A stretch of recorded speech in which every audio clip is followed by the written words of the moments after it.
नमस्कार दोस्तों। तो आइए आज हम अपने पूरे के पूरे एक साल के करंट अफेयर्स को पूरा करने वाले हैं। ठीक है, ये जो हमारे एक साल के करंट अफेयर हैं, आप किसी भी एग्जाम की प्रिपरेशन करें, हर एग्जाम की प्रिपरेशन में ये आपको मदद करने वाले हैं। क्योंकि एक साल का करंट अफेयर है तो आपको ये भी निश्चिंत हो जाएंगे आप आराम से कि इससे बाहर कुछ आएगा क्या। तो देखो, जितने भी इंपॉर्टेंट करंट अफेयर है वो आपको सारे इसी वीडियो में मिल जाएंगे। ठीक है, और इस वीडियो की अगर आपको पीडीएफ चाहिए तो उसके लिए आपको डिस्क्रिप्शन बॉक्स में लिंक मिलेगा, आप वहां से जाकर उसको डाउनलोड कर सकते हैं। ठीक है, तो आइए हम स्टार्ट करते हैं अपना आज का लेक्चर। और आज के लेक्चर में हम अपने पूरे एक साल के करंट अफेयर को कंप्लीट करेंगे। ठीक है, लगभग हमारे 450 से ज्यादा करंट अफेयर है, तो इसलिए अगर आपके अंदर इतनी कैपेबिलिटी है एक साथ वीडियो देखने की तो डेफिनेटली आप जरूर देखिए, और इसके बाद आप पीडीएफ को डाउनलोड करके खुद से प्रैक्टिस कर सकते हैं। ठीक है, विच इंडियन ओरिजिन साइंटिस्ट, देखो सबसे पहली बात कि कौन से भारतीय मूल के एस्ट्रोनॉट ने अभी ज्वाइन किया है 2029 का ऑर्बिटल मिशन। तो 2029 का टाइटन्स ऑर्बिटल मिशन ज्वाइन करने वाली इंडियन ओरिजिन की जो साइंटिस्ट हैं, इनका नाम आपको याद रखना है, और इनका नाम है जानवी धंगेती। क्या नाम है? जानवी धंगेती। और जानवी धंगेती को याद करने के लिए आप ऐसे याद कर सकते हैं कि जो अपनी जान को जोखिम में ढकेल सकती हैं वो भारतीय की महिला ही हो सकती हैं। तो इसलिए इंडियन ओरिजिन साइंटिस्ट हैं जानवी धंगेती, जिन्होंने 2029 का टाइटन ऑर्बिटल मिशन ज्वाइन किया है। सेकेंड क्वेश्चन है, आंध्र प्रदेश के किस रीजन से ये जो जानवी धंगेती हैं वो बिलोंग करती हैं? तो याद रखना पहली चीज कि जानवी धंगेती आंध्र प्रदेश से बिलोंग करती हैं, और आंध्र प्रदेश में भी कहां से बिलोंग करती हैं? तो पल्ला कोल्लू गोदावरी रीजन। ठीक है, ये जो पल्ला कोल्लू है ये रीजन जो है ये आपका आंध्र प्रदेश में पड़ता है। तो आप बस इतना याद रखो कि वो आंध्र प्रदेश से बिलोंग करती हैं। गांव तो कभी मतलब पूछते नहीं है, वैसे आपको याद होना चाहिए कि आंध्र प्रदेश के पाला कोल्लू से ये बिलोंग करती हैं। ठीक है, तो लोगों को भी पता चलना चाहिए कि उनका किन से पाला पड़ा है। किन से पाला पड़ा है? इंडिया की जो बेटी जानवी धंगेती है उनसे पाला पड़ा है। ठीक है, और कहां से बिलोंग करती हैं? तो आंध्र प्रदेश से बिलोंग करती हैं। इसके बाद 26 जून 2025 को इंडिया का पहला एनबीएफसी ओपन किया गया है मैरीटाइम सेक्टर में। मैरीटाइम सेक्टर में यानी कि समुद्री जो क्षेत्र होते हैं वहां पर पहला एनबीएफसी ओपन किया गया है। और इस एनबीएफसी का नाम जरूर याद रखना कि इस एनबीएफसी का नाम है सागरमाला फाइनेंस कॉर्पोरेशन लिमिटेड। ये जो सागरमाला कॉर्पोरेशन लिमिटेड है ये पहला इंडिया का एनबीएफसी है जो मैरीटाइम सेक्टर में खुला है, और इसका इनॉग्रेशन किया है यूनियन मिनिस्टर सर्बानंद सोनोवाल ने। किसने किया है? यूनियन मिनिस्टर सर्बानंद सोनोवाल, जो कि पोर्ट मिनिस्टर है, इनके द्वारा ही इसका उद्घाटन किया गया है। ठीक है, क्योंकि ये इंडिया का पहला एनबीएफसी है नेशनल मैरीटाइम सेक्टर में, तो इसलिए ये बहुत इंपॉर्टेंट आपका क्वेश्चन हो जाता है। जो भी चीज पहली बार होती है वो हमेशा आपके लिए इंपॉर्टेंट ही होती है। ठीक है, इसके बाद अगला क्वेश्चन हमारे पास आता है कि विच केरला बेस सेंचुरी, कौन सी केरला बेस सेंचुरी है जिसको इंडिया की पहली बटरफ्लाई रिजर्व में कन्वर्ट किया गया है? तो याद रखना अगेन, इंडिया का पहला बटरफ्लाई रिजर्व, वो भी केरला बेस एक सेंचुरी को मतलब बदल के बनाया गया है। और ये केरला की जो सेंचुरी है जिसको बदल के बटरफ्लाई रिजर्व किया गया, इसका नाम है क्या? Aralam wild life sanctuary. तो क्वेश्चन ये भी आ सकता है कि अरालम वाइल्ड लाइफ सेंचुरी कहाँ की है? तो अरालम वाइल्ड लाइफ सेंचुरी जो है वो केरला की है। ठीक है, और इसमें क्या ओपन किया गया है? तो इसमें इंडिया का पहला बटरफ्लाई रिजर्व खोला गया है। ठीक है, आली दे आली बटरफ्लाई रिजर्व आली, तो ऐसे याद कर सकते हैं। तो अरालम वाइल्ड लाइफ सेंचुरी कहाँ की है? केरला की है। इसके बाद उत्तर प्रदेश से रिलेटेड आपका करंट है कि उत्तर प्रदेश का वह कौन सा शहर है जहां पर 1000 करोड़ की लागत से ग्रीन डेटा सेंटर ओपन किया गया है।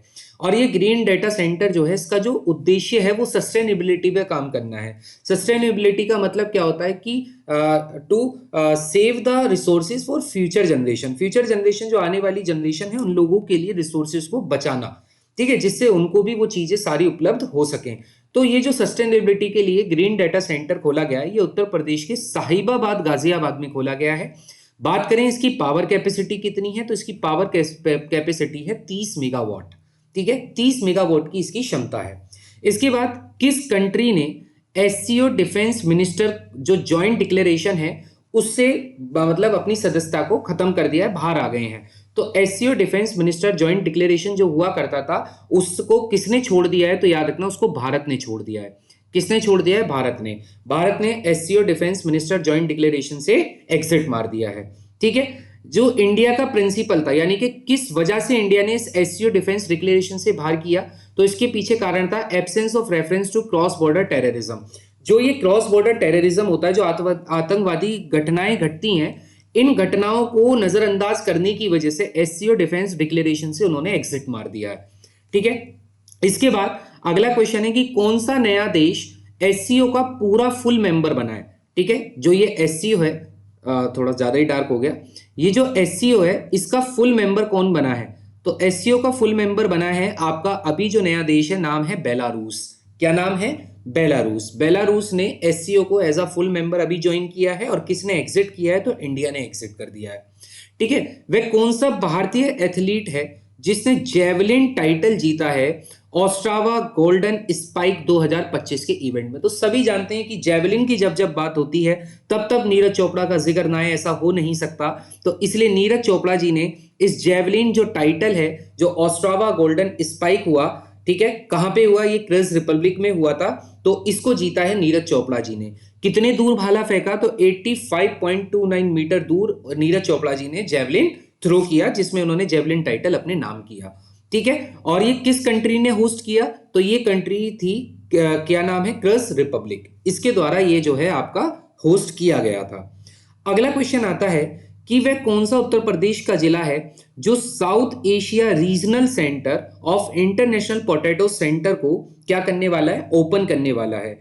तो ये साउथ एशिया रीजनल सेंटर, जो कि पोटैटो सेंटर है बेसिकली, ये उत्तर प्रदेश के किस जिले में खुलने जा रहा है? तो पोटैटो सेंटर कहां खुलने जा रहा है भाई? आगरा में। ठीक है, आपको पता होगा आगरा में भाई आलू और कचौड़ी बड़ी फेमस होती है, आगरा, मथुरा, वृंदावन साइड। तो अब ऑब्वियस सी बात है, जब आलू कचौड़ी लोग इतनी ज्यादा खाएंगे तो आलू के सेंटर भी कहां खुलेंगे? आगरा में ही खुलेंगे। तो इसलिए पोटैटो सेंटर कहां खुला है? आगरा में खुला है। ठीक है, इसके बाद अगला क्वेश्चन है, कौन सी central ministry initiated the proposal for the establishment of CSARC in Agra?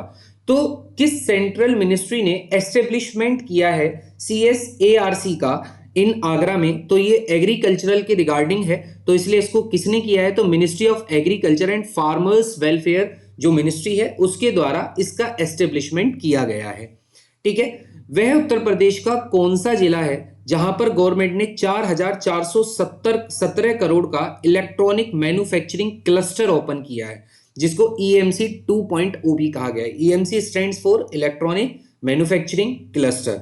तो ये उत्तर प्रदेश के कौन से जिले में है? तो उत्तर प्रदेश के गौतम बुद्ध नगर जिले, जो कहां पर है? नोएडा जिसको कहा जाता है। तो गौतम बुद्ध नगर में इसको ओपन किया गया है। ये जो ऊपर था ना अभी CSARC, भाई इसका मतलब क्या है? इसका मतलब वही है जो आपने ऊपर पढ़ा, साउथ एशिया रीजनल सेंटर। तो इसको किस मिनिस्ट्री ने इस प्रपोजल को मतलब एस्टेब्लिशमेंट करने के प्रपोजल को इनिशिएट किया है? तो ये किस मिनिस्ट्री के अंडर आएगा? वो obvious सी बात है, आलू की बात कर रहे हो तो खेती से रिलेटेड है, और खेती से रिलेटेड है तो मिनिस्ट्री ऑफ एग्रीकल्चर इसको देखेगी। ठीक है, अगला आता है, which industrial authority is tasked with developing the EMC project? वही EMC प्रोजेक्ट जो अभी मैंने ऊपर बात की कि EMC प्रोजेक्ट अभी ओपन होने जा रहा है उत्तर प्रदेश के कौन से जिले में? गौतम बुद्ध नगर जिले में ये खुलने जा रहा है, इलेक्ट्रॉनिक मैन्युफैक्चरिंग क्लस्टर खुलने जा रहा है। तो इसको कौन सी इंडस्ट्रियल अथॉरिटी डेवलप करेगी? तो याद रखना, जो इंडस्ट्रियल अथॉरिटी है इसका नाम है Yamuna expressway industrial development authority. ठीक है, तो ये अथॉरिटी इसको डेवलप करेगी। इसके बाद अगला क्वेश्चन हमारे पास आता है, विच इंडियन एस्ट्रोनॉट, भारत के वे कौन से इंडियन एस्ट्रोनॉट हैं जो पहले व्यक्ति बनेंगे ISS में जाने वाले, इंटरनेशनल स्पेस स्टेशन में जाने वाले?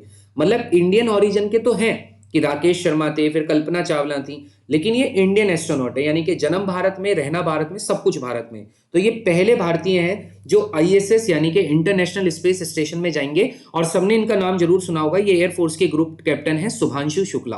ठीक है, तो शुभांशु शुक्ला जी जो हैं वो पहले भारतीय बने हैं ISS में जाने वाले। ये जो जा रहे हैं, ये एक हिस्टोरिकल सिग्निफिकेंस तो है ही कि ISS में इसको भेजा गया है।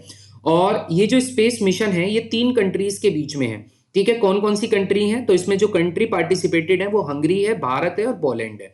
तो याद रखना 3 कंट्रियों का पार्टिसिपेशन है, हंगरी, इंडिया, पोलैंड। इन तीनों ने मिलकर इस ISS जो मिशन है इसको लॉन्च किया है।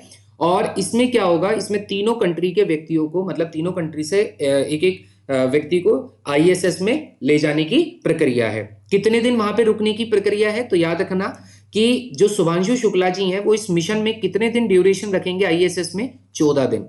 14 दिन वो यहाँ पर रुकेंगे। तो 3 चीजें आपने फैक्ट याद करे कि आईएसएस में जाने वाले पहले भारतीय कौन है, पहले भारतीय मतलब कि जो रहना यहाँ पर सब कुछ यहाँ पर, ठीक है, वो है शुभांशु शुक्ला जी।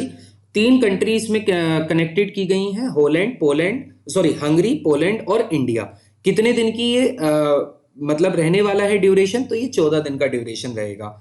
इसके बाद अगला मोस्ट इंपोर्टेंट क्वेश्चन आपके सामने है, और वो क्वेश्चन है कि खेलो इंडिया का 5वां संस्करण, खेलो इंडिया यूनिवर्सिटी गेम्स का जो 5वां संस्करण है ये कहां पर होने वाला है। बहुत इंपॉर्टेंट क्वेश्चन है।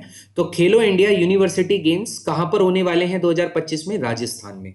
कहां होने वाले हैं? राजस्थान में ये गेम्स होने वाले हैं, ठीक है। इसके बाद कौन सी सिटी में 2025 para athletic world championship organise करवाई जाएगी? तो वर्ल्ड की पैरा एथलेटिक चैंपियनशिप कहां पर ऑर्गेनाइज होगी? न्यू दिल्ली में, क्योंकि वर्ल्ड है और वर्ल्ड में रिप्रेजेंटेशन किसका होगा? भारत की राजधानी यानी कि न्यू दिल्ली। तो न्यू दिल्ली में वर्ल्ड पैरा एथलेटिक चैंपियनशिप को क्या किया जाएगा? होस्ट किया जाएगा। तो बिल्कुल भी कंफ्यूज नहीं होना है। खेलो बच्चों राजस्थान यानी कि खेलो university games Rajasthan, world para athletic new Delhi, ठीक है। इसका मैस्कॉट क्या रखा गया है? तो इसका जो मैस्कॉट है, जो नारा इसका रखा गया है, या जो इसका मैस्कॉट है, जो चिन्ह इसका रखा गया है वर्ल्ड पैरा एथलेटिक चैंपियनशिप का, तो याद रखना है ये आपका क्या है भाई? ये विराज है। क्या है? विराज। विराज क्या है? विराज एक यंग एलिफेंट है। क्या है? एक जवान हाथी का बच्चा यहां पर दिखा गया है, एक यंग एलिफेंट है, ठीक है। तो ये यहां पर इस बार मैस्कॉट रखा गया जिसका नाम विराज है। इसके बाद अगले क्वेश्चन की तरफ आते हैं। विच, इसको थोड़ा सा मार्कर को इस्तेमाल कर लेते हैं। देखो फिर कह रहा है which state becomes the first Indian state, पहला भारतीय स्टेट है to establish senior citizen commission.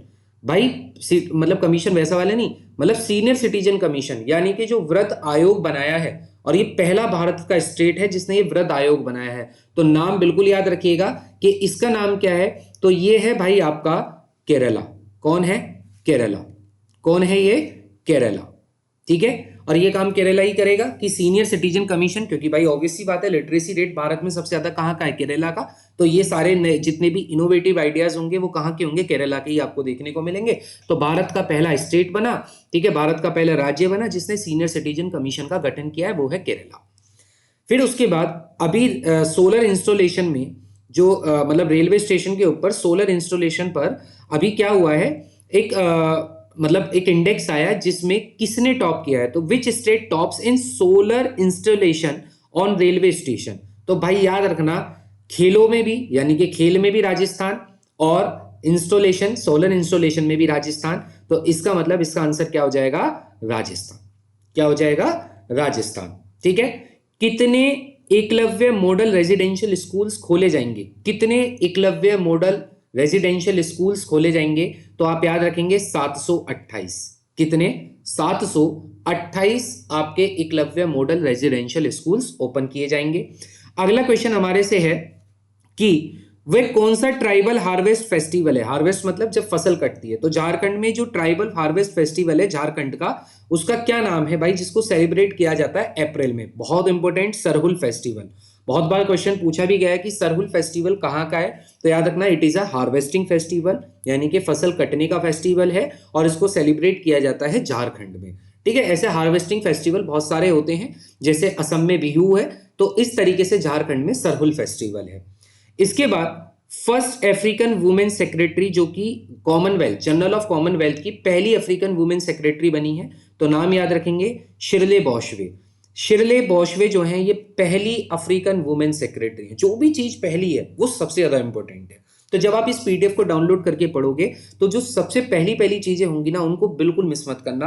पहली अफ्रीकन वुमेन सेक्रेटरी जो बनी है वो शिरले बॉशवे बनी है, ठीक है। इसके बाद अभी रिसेंटली 16th फाइनेंस कमीशन की बात की गई है, तो उसके अभी पार्ट टाइम मेंबर कौन बनाए गए हैं? तो याद रखना ये पार्ट टाइम मेंबर है, परमानेंट नहीं। तो अभी 16वें वित्त आयोग के जो पार्ट टाइम मेंबर हैं वो रवि शंकर को बनाया गया है। किनको बनाया गया है? रवि शंकर को 16वें वित्त आयोग का पार्ट टाइम मेंबर बनाया गया है, ठीक है। Who is the author of the book? एक किताब है, इसके ऑथर कौन है? और ये किताब है the great conciliator about Lal Bahadur Shastri. Lal Bahadur Shastri ji के जीवन के ऊपर ये किताब है, और इसको लिखा किसने है? तो संजीव चोपड़ा जी ने। किसने लिखा है? संजीव चोपड़ा जी ने इस किताब को लिखा है, ठीक है, लाल बहादुर शास्त्री। तो याद रखते हैं जो बहादुर व्यक्ति होते हैं वही संजीवनी बूटी तक पहुंच पाते हैं, जैसे श्री हनुमान जी ने संजीवनी बूटी लेकर आए थे लक्ष्मण जी के प्राण बचाने के लिए। तो ऐसे याद रखेंगे कि बहादुर हैं और संजीवनी बूटी तक पहुंच गए। ठीक है, तो इसलिए लाल बहादुर शास्त्री जी के ऊपर ये जो किताब है संजीव चोपड़ा जी ने लिखी है। इसके बाद इंडिया की जो रैंक है वो नेटवर्क रेडिनेस इंडेक्स में क्या आई है? नेटवर्क रेडिनेस इंडेक्स में जो इंडिया की रैंक आई है वो कितनी आई है? 36। तो आप ऐसे याद रखेंगे 36 का आंकड़ा है नेटवर्क का हमारे यहाँ पर, क्योंकि कभी किसी के नेटवर्क भाग जाते हैं, हालांकि अब तो 2 ही कंपनियां रूल करती हैं, तो 36 का आंकड़ा रहता है नेटवर्कों के साथ हमारा। तो ठीक है, कभी किसी का नेटवर्क जा रहा है, कभी किसी का जा रहा है, तो ऐसे याद रखेंगे नेटवर्क के केस में हमारा 36 का आंकड़ा है। तो भारत का रैंक क्या है? 36। ठीक है, विच कंट्री एज्यूम, तो बिम्स्टेक, भाई बिम्स्टेक ये एशियन आपका एक समिट है, एक एशियन ऑर्गेनाइजेशन है बिम्स्टेक। ठीक है, इस बिम्स्टेक की चेयरमैनशिप अगले 2 सालों तक किसको दे दी गई है? तो बांग्लादेश करेगा। कौन करेगा इसकी चेयरमैनशिप अगले 2 सालों तक? बांग्लादेश करने वाला है। ठीक है, इसके बाद अभी इंटरनेशनल योगा डे सेलिब्रेट किया गया था, तो इंटरनेशनल योगा डे का थीम पूछ सकता है। तो इस बार योगा डे का थीम क्या था? योगा डे का थीम था yoga for one earth one health, यानी कि एक पृथ्वी के लिए और अपनी हेल्थ के लिए, एक हेल्थ के लिए, एक स्वास्थ्य, एक राष्ट्र कहो या फिर पृथ्वी कहो, उसके लिए योगा। तो yoga for one earth one health. ठीक है, अगेन इंडिया के पहली लेपर्ड सफारी, इंडिया की पहली लेपर्ड सफारी पंजाब में ओपन हुई है और इसका नाम है, कहां पर हुई है? तो ये जो हुई है वो झज्जर बचोली। कहां पर की गई है? झज्जर बचोली में। ठीक है, पंजाब टूरिज्म डेवलपमेंट प्लान्स के द्वारा कहां पर की जा रही है? तो ये पहली लेपर्ड सफारी होने वाली है झज्जर बचोली में। ठीक है, झज्जर बचोली में। New category did CPCB introduce for essential environmental services. Essential environmental services के लिए एक कैटेगरी बनाई गई है और वो कैटेगरी कौन सी है? तो याद रखना, ब्लू कैटेगरी।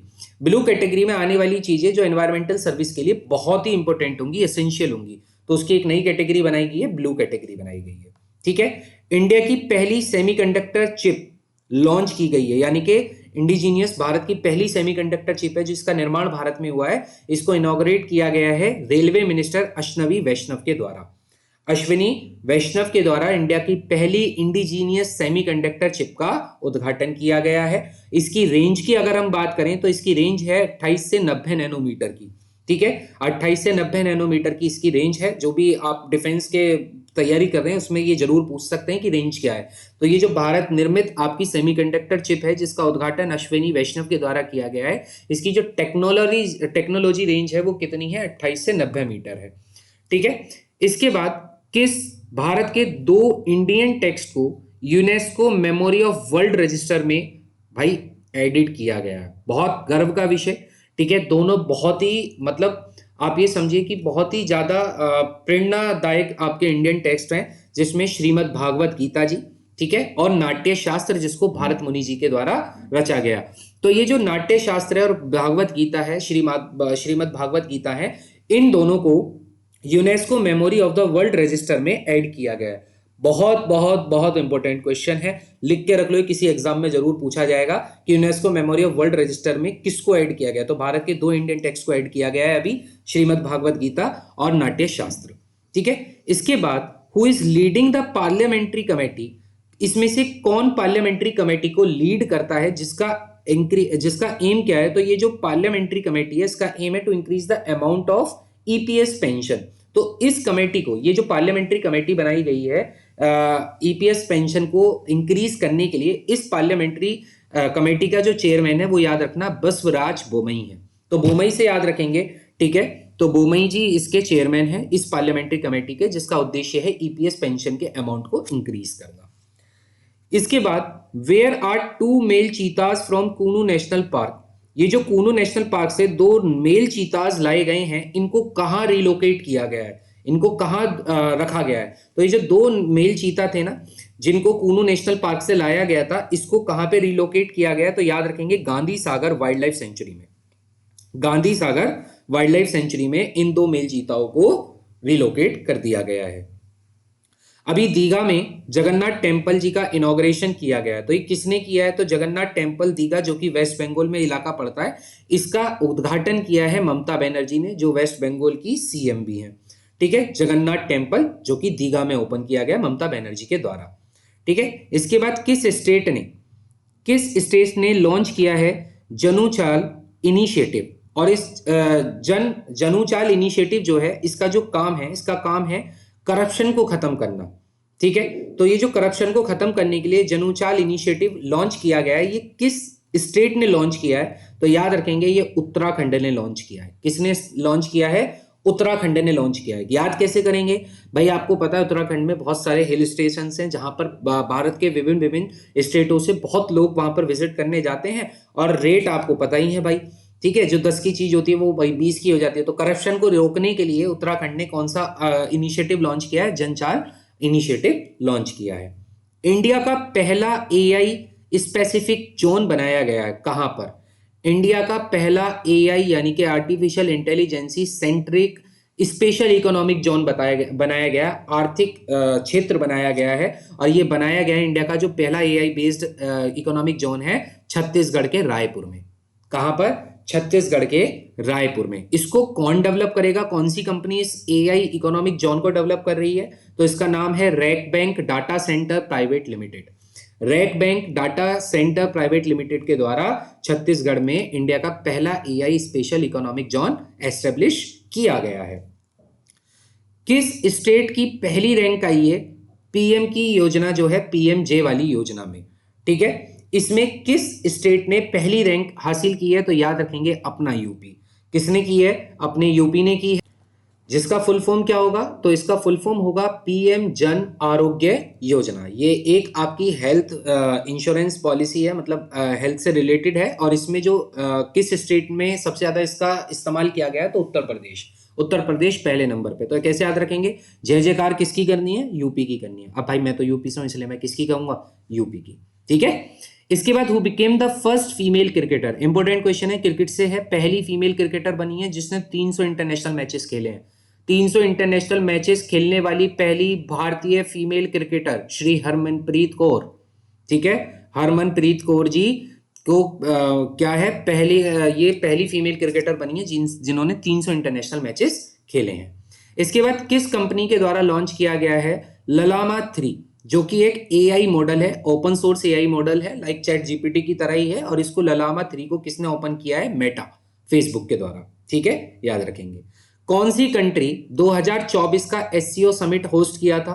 तो किस कंट्री ने 2024 का एससीओ समिट याद करा आपने? अभी एससीओ डिफेंस जो जॉइंट मीटिंग हुई थी, उससे इंडिया ने बाहर कर लिया था, और उसमें जो फुल मेंबर बना था वो कौन था? आखिरी मेंबर जो अभी बना, तो वो था बेलारूस। अब उसी 2024 में इस एससीओ समिट को किसके द्वारा होस्ट किया गया? कजाकिस्तान के द्वारा। 2025 में कौन होस्ट करेगा? तो चाइना, यानी कि चाइना होस्ट करेगा भाई, है ना। अब इंडिया को तो बैक आना ही था, क्योंकि भाई ये ऐसी कंट्री है जो कभी भी इंडिया के टेररिज्म के ऊपर कोई बात ही नहीं करती, है ना। ना जाने कितना टेररिज्म हमें झेलना पड़ता है आए दिन अपने इस पड़ोसी मुल्क से, जिससे हम परेशान है। ना जाने किस घड़ी में मतलब बंटवारा हो गया, है ना। तो which country will host the 2025 SCO summit? तो ये चाइना है। Where was the 2025 Raisina dialogue? Important है, राइसेन डायलॉग पूछा जाता है कि राइसेन डायलॉग जो है ये 2025 में कहां पर होने वाले हैं? तो 2025 में ये दिल्ली में होने वाले हैं। और दिल्ली में एक चीज और होने वाली थी 2025 में, दिल्ली में एक चीज और होने वाली थी, जो क्या था? वर्ल्ड पैरा एथलीट ओलंपिक होने वाला था। ठीक है, वर्ल्ड का इंटरनेशनल पैरा एथलीट ओलंपिक होने वाला है न्यू दिल्ली में, जिसका मैस्कॉट क्या था? विराज, एक यंग एलिफेंट। ठीक है, और इसी इंडिया में, इसी न्यू दिल्ली में राइस एंड डायलॉग भी होंगे। ठीक है, तो राइस एंड डायलॉग भी यहां पर होंगे। कौन सा भारतीय एयरपोर्ट ने वर्ल्ड का क्लीनेस्ट एयरपोर्ट में जगह बनाई है? वर्ल्ड के जो क्लीनेस्ट एयरपोर्ट की एक सूची आती है, उसमें भारत का एक एयरपोर्ट है जिसने टॉप किया है, तो वो है दिल्ली एयरपोर्ट। कौन सा एयरपोर्ट है? दिल्ली एयरपोर्ट। इंडिया का वो एयरपोर्ट है जिसको वर्ल्ड क्लीनेस्ट एयरपोर्ट में जगह मिली है। ठीक है, तो आई होप ये 1 से 50 तक आपको जितने भी मैंने करंट अफेयर करवाए वो समझ आए होंगे। ठीक है, अब हम 1 मिनट का ब्रेक लेते हैं एंड देन उसके बाद अगले 50 करते हैं। उससे फायदा क्या होगा कि एक साथ आपको सारी चीजें प्रेशर सा नहीं लगेगा, क्योंकि बहुत सारे करंट अफेयर हैं, बस आपको सुनते हुए जाना है। उसके बाद इस पीडीएफ को लेकर उसको जस्ट मतलब बार बार रिवाइंड करते जाना है, तो आपका काम हो जाएगा। ठीक है, बाकी मैं कोशिश करूंगा कि इसका मॉक टेस्ट अगर मैंने लगाया तो मैं आपको वो भी बता दूंगा कि अगर मैंने इसके मॉक टेस्ट बना दिए तो आप वहां से भी इसकी प्रिपरेशन बहुत अच्छे से कर सकते हो। ठीक है भाई, तो थोड़ा देर का गैप ले लेते हैं, उसके बाद स्टार्ट करते हैं अगले अपने 51 से। इतने आप पढ़ भी सकते हैं, कोई दिक्कत वाली बात नहीं है, ठीक है। तो चलिए चलते हैं फिर अगले अपने वालों पर। Which UNESCO global geopark is located in North Korea. North Korea में यूनेस्को का कौन सा ग्लोबल जियो पार्क लोकेटेड है? तो नाम याद रखेंगे, माउंट पेकेतू, ठीक है, माउंट पकातू या पेकेतू जो भी है, नॉर्थ कोरिया में ये यूनेस्को का ग्लोबल जियो पार्क है, ठीक है। फिर किस लेक को डिक्लेयर किया गया है कंजर्वेशन रिजर्व? महाराष्ट्र की किस लेक को कंजर्वेशन रिजर्व को डिक्लेयर किया गया है? तो ये याद रखना, फ्लेमिंगो लेक है। तो क्वेश्चन क्या आ सकता है? क्वेश्चन आ सकता है कि फ्लेमिंगो लेक कहां पर है? तो महाराष्ट्र में है। अभी इसको क्या डिक्लेयर किया गया है? कंजर्वेशन रिजर्व इसको डिक्लेयर किया गया है। किसको? फ्लेमिंगो लेक को। इसके बाद भारत की पहली ई कॉमर्स कंपनी जिसको एनबीएफसी का लाइसेंस मिला है, यानी कि नॉन बैंकिंग फाइनेंस कंपनी का लाइसेंस मिला है आरबीआई से, नाम याद रख लेना, फ्लिपकार्ट। बैंकिंग वाले तो जरूर इसको मार्क कर लें भाई, ये पूछा जाएगा कि कौन सी ई कॉमर्स कंपनी को एनबीएफसी का लाइसेंस मिला है अभी आरबीआई से। ई कॉमर्स कंपनी वो होती है जो ऑनलाइन प्लेटफॉर्म्स होते हैं जहां पर आप शॉपिंग कर सकते हो। तो ई कॉमर्स कंपनी फ्लिपकार्ट है, अमेजोन है ना, और आपके एक दो और है, मीशो है। तो इनमें से किसको मिला है? तो ये ई कॉमर्स कंपनी है फ्लिपकार्ट, जिसको भी एनबीएफसी का लाइसेंस मिल गया है, ठीक है। अब ये लोन वोन प्रोवाइड कर सकती है। द पॉपुलेशन सेंसस 2027, ये जो 27 का 2027 का जो पॉपुलेशन सेंसस होने वाला है, कितने फेजेस में होगा? तो याद रखना, 2 फेजेस में। 2011 वाला भी 2 ही फेजेस में हुआ था, 27 वाला भी 2 ही फेजेस में होगा, ठीक है। 2 फेजेस में होगा। पहले फेजेस में हाउस वाला होता है, जिसमें प्रॉपर्टी या हाउस ये बिल्डिंग स्ट्रक्चर इन सब का होता है, और दूसरे फेज में पॉपुलेशन का होता है, ठीक है। What was the declare India's 107th national park? Bharat का 107वां नेशनल पार्क कौन सा नेशनल पार्क डिक्लेयर किया गया है? तो Simlipal national park. Simlipal national park Orissa, और ये भारत का 107वां नेशनल पार्क बना है। यानी कि भारत में अब टोटल कितने नेशनल पार्क हो गए 24 अप्रैल 2025 तक? तो याद रखना 107 नेशनल पार्क हो चुके हैं, ठीक है। और 107वां नेशनल पार्क है सिमलीपाल नेशनल पार्क। इसके बाद किस व्यक्ति को चेयरपर्सन बनाया गया है 23वें लो कमीशन ऑफ इंडिया का? Most important question. Who was appointed as the chairperson of the 23rd law commission of India? तो कौन बने हैं? तो ये बने हैं जस्टिस दिनेश माहेश्वरी। किनको बनाया गया है? जस्टिस दिनेश माहेश्वरी जी को 23वें लो कमीशन का चेयरपर्सन बनाया गया है, ठीक है, दिनेश माहेश्वरी। अगला क्वेश्चन आता है, which organisation won honoured with Yashraj Bharati Samman award? भाई किस ऑर्गेनाइजेशन को यशराज भारती सम्मान अवार्ड मिला है? तो ये ऑर्गेनाइजेशन 3 हैं जिन्हें यशराज भारती सम्मान अवार्ड से नवाजा गया है। पहली ऑर्गेनाइजेशन है जन स्वास्थ्य सहयोग, दूसरी है प्रथम फाउंडेशन, और तीसरी है सर्विस प्लस। तो 3 ऑर्गेनाइजेशन को यशराज भारती सम्मान अवार्ड से नवाजा गया है। क्वेश्चन आ सकता है कि इनमें से किसको यशराज भारती सम्मान अवार्ड से नहीं नवाजा गया? तो 3 ऑप्शन ये होंगे और चौथा कोई अलग होगा। तो याद रखना, जन स्वास्थ्य प्रथम है, सर्विस। तो ऐसे याद रख लेते हैं कि प्रथम सर्विस क्या है? जन का स्वास्थ्य।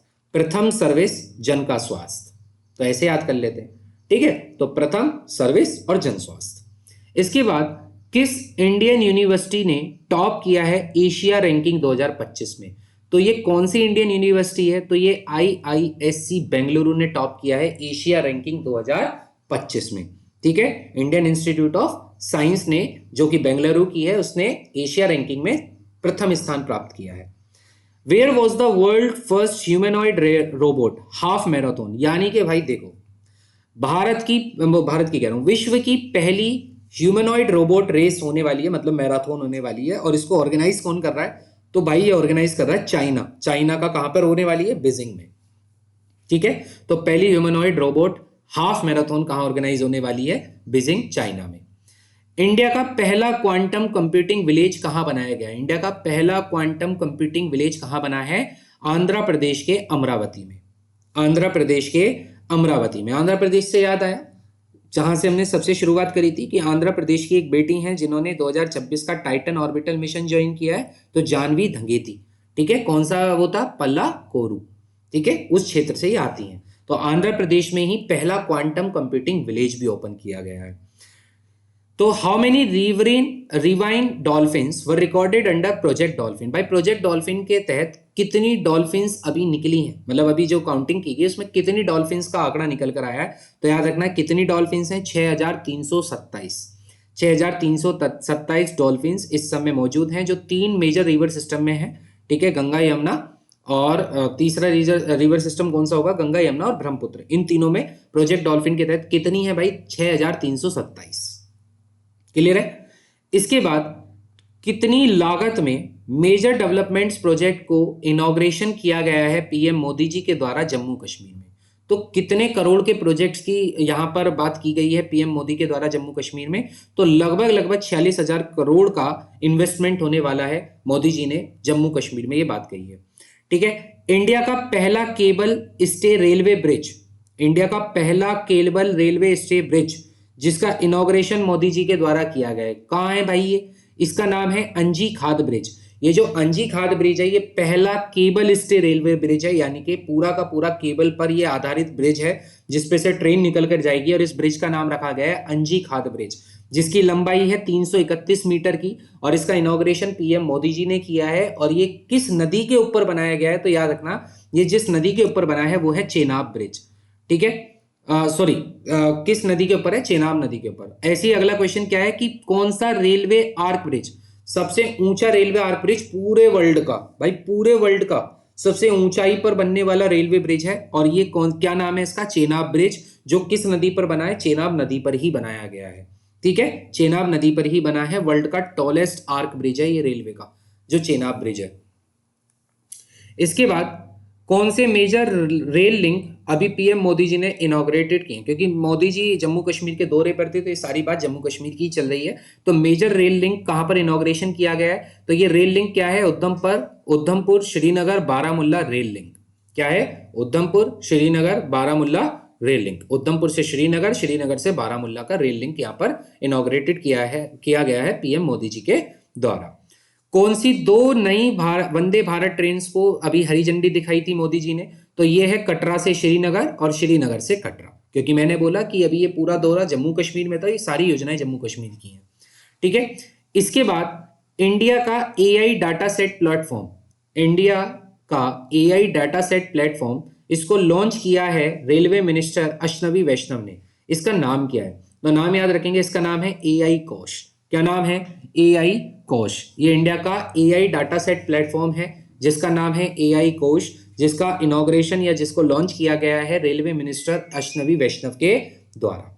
ठीक है, अगला आता है इंडिया का पहला वर्ल्ड पीस सेंटर कहां ओपन किया गया है, तो इंडिया का पहला वर्ल्ड पीस सेंटर गुरुग्राम, देख रहे हो जहां लड़ाई झगड़ा बात बात में हो जाता है, वहीं इंडिया का पहला पीस सेंटर खोला गया है गुरुग्राम में। ठीक है, हरियाणा से टच होता है ना, तो इंडिया का फर्स्ट वर्ल्ड पीस सेंटर कहां खोला गया है भाई, गुरुग्राम में। ठीक है भाई, ये याद करने के लिए सारी चीजें बोल रहा हूं, तो इसलिए प्लीज कोई दिल पे ना लेना ना। Which film won best picture at the Oscar 2025, किस पिक्चर को ऑस्कर में बेस्ट पिक्चर का अवार्ड मिला है, तो नाम याद रखना अनोरा। ठीक है, अनोरा, तो अनोरा को बेस्ट पिक्चर का ऑस्कर में अवार्ड दिया गया है। इसके बाद life time achievement award in hospitality education में, ठीक है, किसने life time achievement in hospitality education award को रिसीव किया है, और ये अवार्ड दिया गया था वाइब्रेंट भारत ग्लोबल समिट में। तो इनका नाम है सुबार्नो बोस। ठीक है, क्या नाम है, डॉक्टर सुबर्नो बोस को लाइफ टाइम अचीवमेंट अवार्ड दिया गया है वाइब्रेंट भारत ग्लोबल समिट में। इंडिया की पहली वुमेन लॉ सेक्रेटरी कौन बनी है, again most important question, law secretary कौन बनी है इंडिया की। ठीक है, तो बताएंगे इंडिया की फर्स्ट वुमेन लॉ सेक्रेटरी कौन बनी है, तो ये है अंजू राठी राणा। ठीक है, कौन है, अंजू राठी राणा। ठीक है, तो अंजू जी जो है वो इंडिया की पहली वुमेन लॉ सेक्रेटरी बनी है। ग्लोबल वेल्थ रैंकिंग में इंडिया की रैंक क्या आई है, ग्लोबल वेल्थ रैंकिंग यानी कि समृद्धि के आधार पर, जो समृद्धि के आधार पर, पैसे के आधार पर इंडिया की रैंक क्या है, तो ग्लोबली इंडिया की जो रैंक है वो 4th है। ठीक है, 4थे नंबर पर है। ठीक है, तो इंडिया की ग्लोबल वेल्थ रैंकिंग में रिपोर्ट क्या है, 4 है, और नेटवर्क में कितनी थी, 36, बताया था ना 36 का आंकड़ा, तो ग्लोबल वेल्थ में याद रखेंगे 4। भाई जिसके 4th हाउस में शनि बैठा होगा वो धनवान होगा, है ना, ऐसे याद कर लो भाई। मेरे को पता नहीं है वैसे कि फोर्थ हाउस में शनि के बैठने से धनवान होते या नहीं होते, पर ये मैं याद करने के लिए वैसे ही बता रहा हूँ, है ना। तो ग्लोबल वेल्थ रैंकिंग फोर्थ से याद रखेंगे।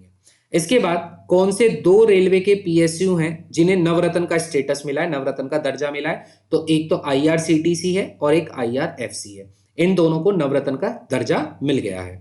नवरत्न महारत्न होती है ना पीएसयू, तो इन दो पीएसयू को, जो पब्लिक सेक्टर आपके होते हैं ये ऑर्गेनाइजेशन, ये गवर्नमेंट के अंडर आते हैं, तो इसको नवरत्न का स्टेटस मिला है, आईआरसीटीसी को और आईआरएफसी को। भाई इसी ऑस्कर में, अभी जिसी ऑस्कर में बेस्ट फिल्म अनोरा बनी थी, उसी ऑस्कर में बेस्ट डायरेक्टर किसको मिला है? तो सियान बेकर को मिला है। इसी की ये पिक्चर है अनोरा, जिसने डायरेक्ट की है। तो सियान बेकर को यहाँ बेस्ट डायरेक्टर का अवार्ड दिया गया है। ठीक है, तो बेकर साहब बेस्ट डायरेक्टर हैं क्योंकि इन्होंने बेक की है बहुत बेहतरीन पिक्चर जिसका नाम है अनोरा, जो हमने नहीं देखी। Which is the first state, वह भारत का कौन सा स्टेट है जो डिजिटलाइज करेगा, पहला स्टेट है भारत का जो डिजिटलाइज करेगा सभी फिजिकल फिटनेस टेस्टिंग को, मतलब सभी फिजिकल टेस्टिंग्स को ऑनलाइन या डिजिटल तरीके से करने वाला कौन सा प्रदेश है? तो याद रखेंगे उत्तर प्रदेश, अपना यूपी। अपना यूपी जन आरोग्य योजना में ऊपर है। अपना यूपी ने data centre, green data centre खोला है भाई, कहाँ पर? साहिबाबाद में खोला है। ठीक है, अपने यूपी में इलेक्ट्रॉनिक जो वो खुला है अभी आपका, वो कहाँ पर खुला है? गौतम बुद्ध नगर में। और यहीं डिजिटल फिजिकल फिटनेस टेस्टिंग जो कि यूपी ही करने वाला है। ठीक है, इंडिया का पहला अंडर वाटर मेट्रो कहाँ लॉन्च होगा?